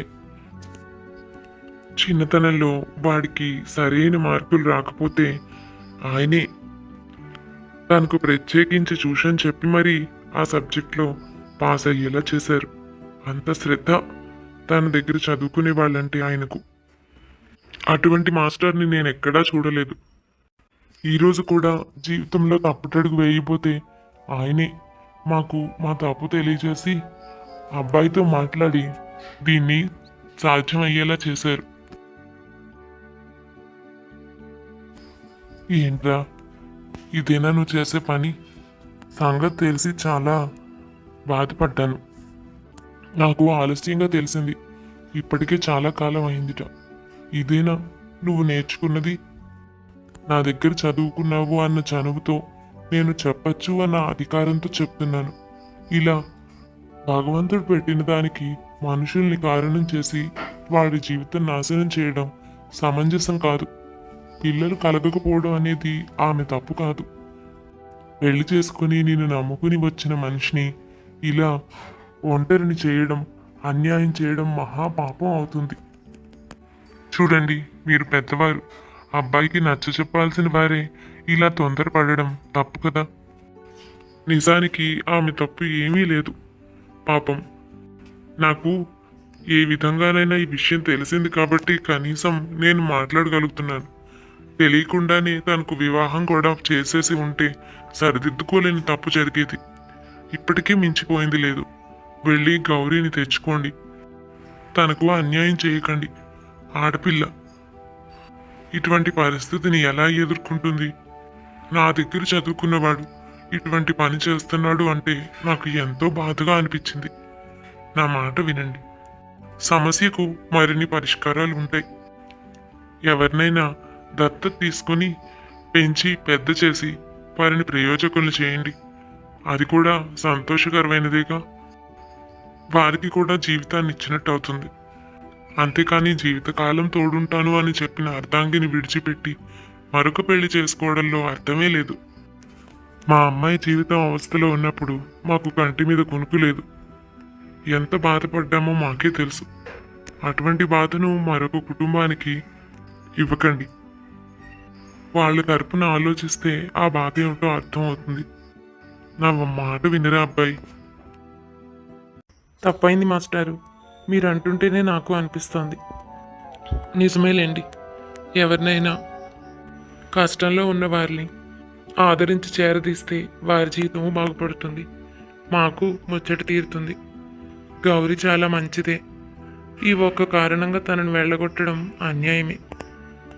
మీకే నేను కృతజ్ఞతలు చెప్పుకోవాలి. తొందరపాటుతో తప్పటడుగు వేయిపోయాను. మీరు నన్ను తన నుండి బయటికి లాగినందుకు నేనే మీకు కృతజ్ఞుణ్ణి. మాస్టర్ అంటే చిన్నప్పుడే కాదు, ఇలా పెద్దయిన తర్వాత కూడా మమ్మల్ని తప్పుల నుండి కాపాడుతున్నారు.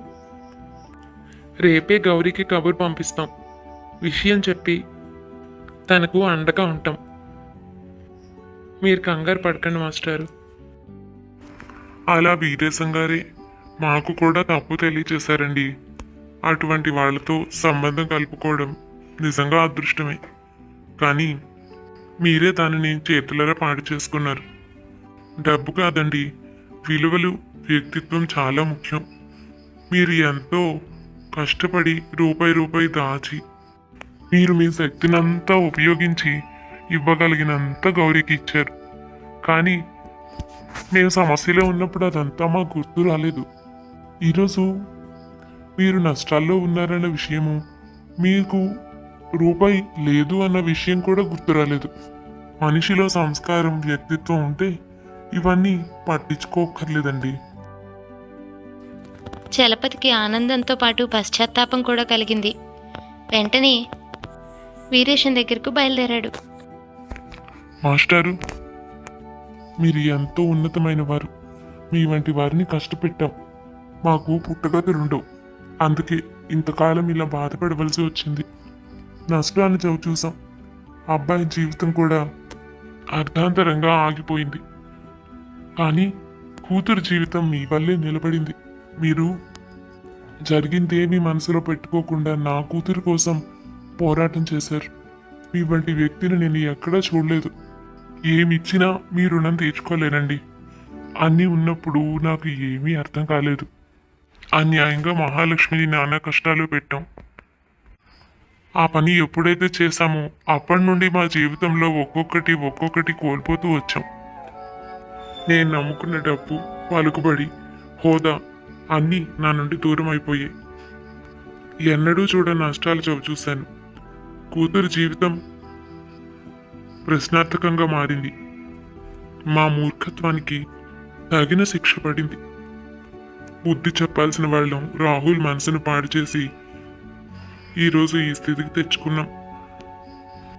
కానీ ఇంత బాధను మిగిల్చి తీరని అన్యాయం చేసిన మాపై కూడా మీరు అభిమానం చూపించి గౌరీ కోసం ఆలోచించారంటే నేను ఎప్పటికీ మిమ్మల్ని చేరుకోలేనండి.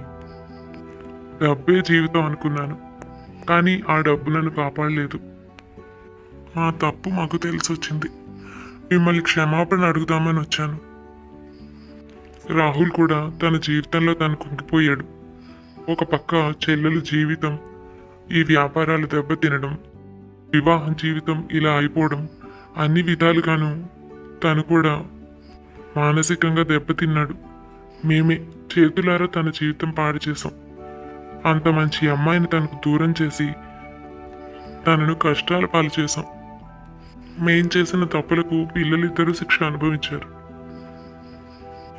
మీ దయ వలన గౌరీ జీవితం నిలబడింది. మీకు ఏమాత్రం సంబంధం లేకపోయినా మీరు ఈ పని చేసి పెట్టారు. మీకు ఏ విధంగా కృతజ్ఞత చెప్పాలో కూడా తెలియడం లేదు. అమ్మాయి ఎవరికైనా అమ్మాయేగా.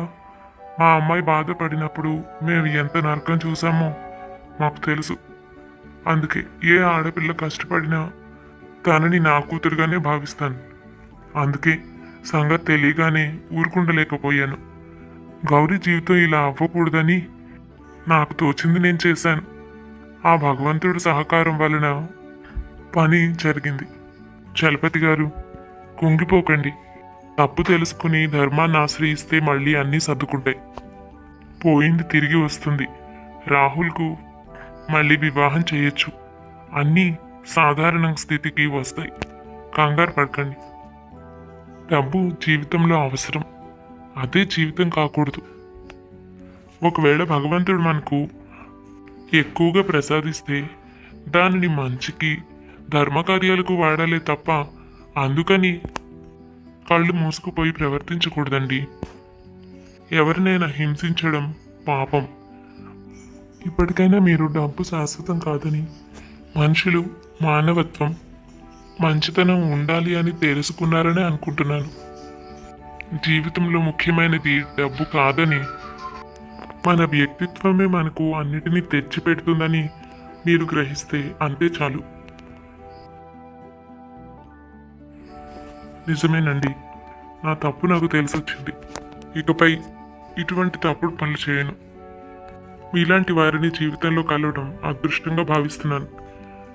రాహుల్కి కూడా ఒక మంచి గుణవంతురాలైన అమ్మాయిని చూసి పెళ్లి చేస్తాం. ఒక సాధారణ కుటుంబం నుంచి వచ్చిన అమ్మాయిని.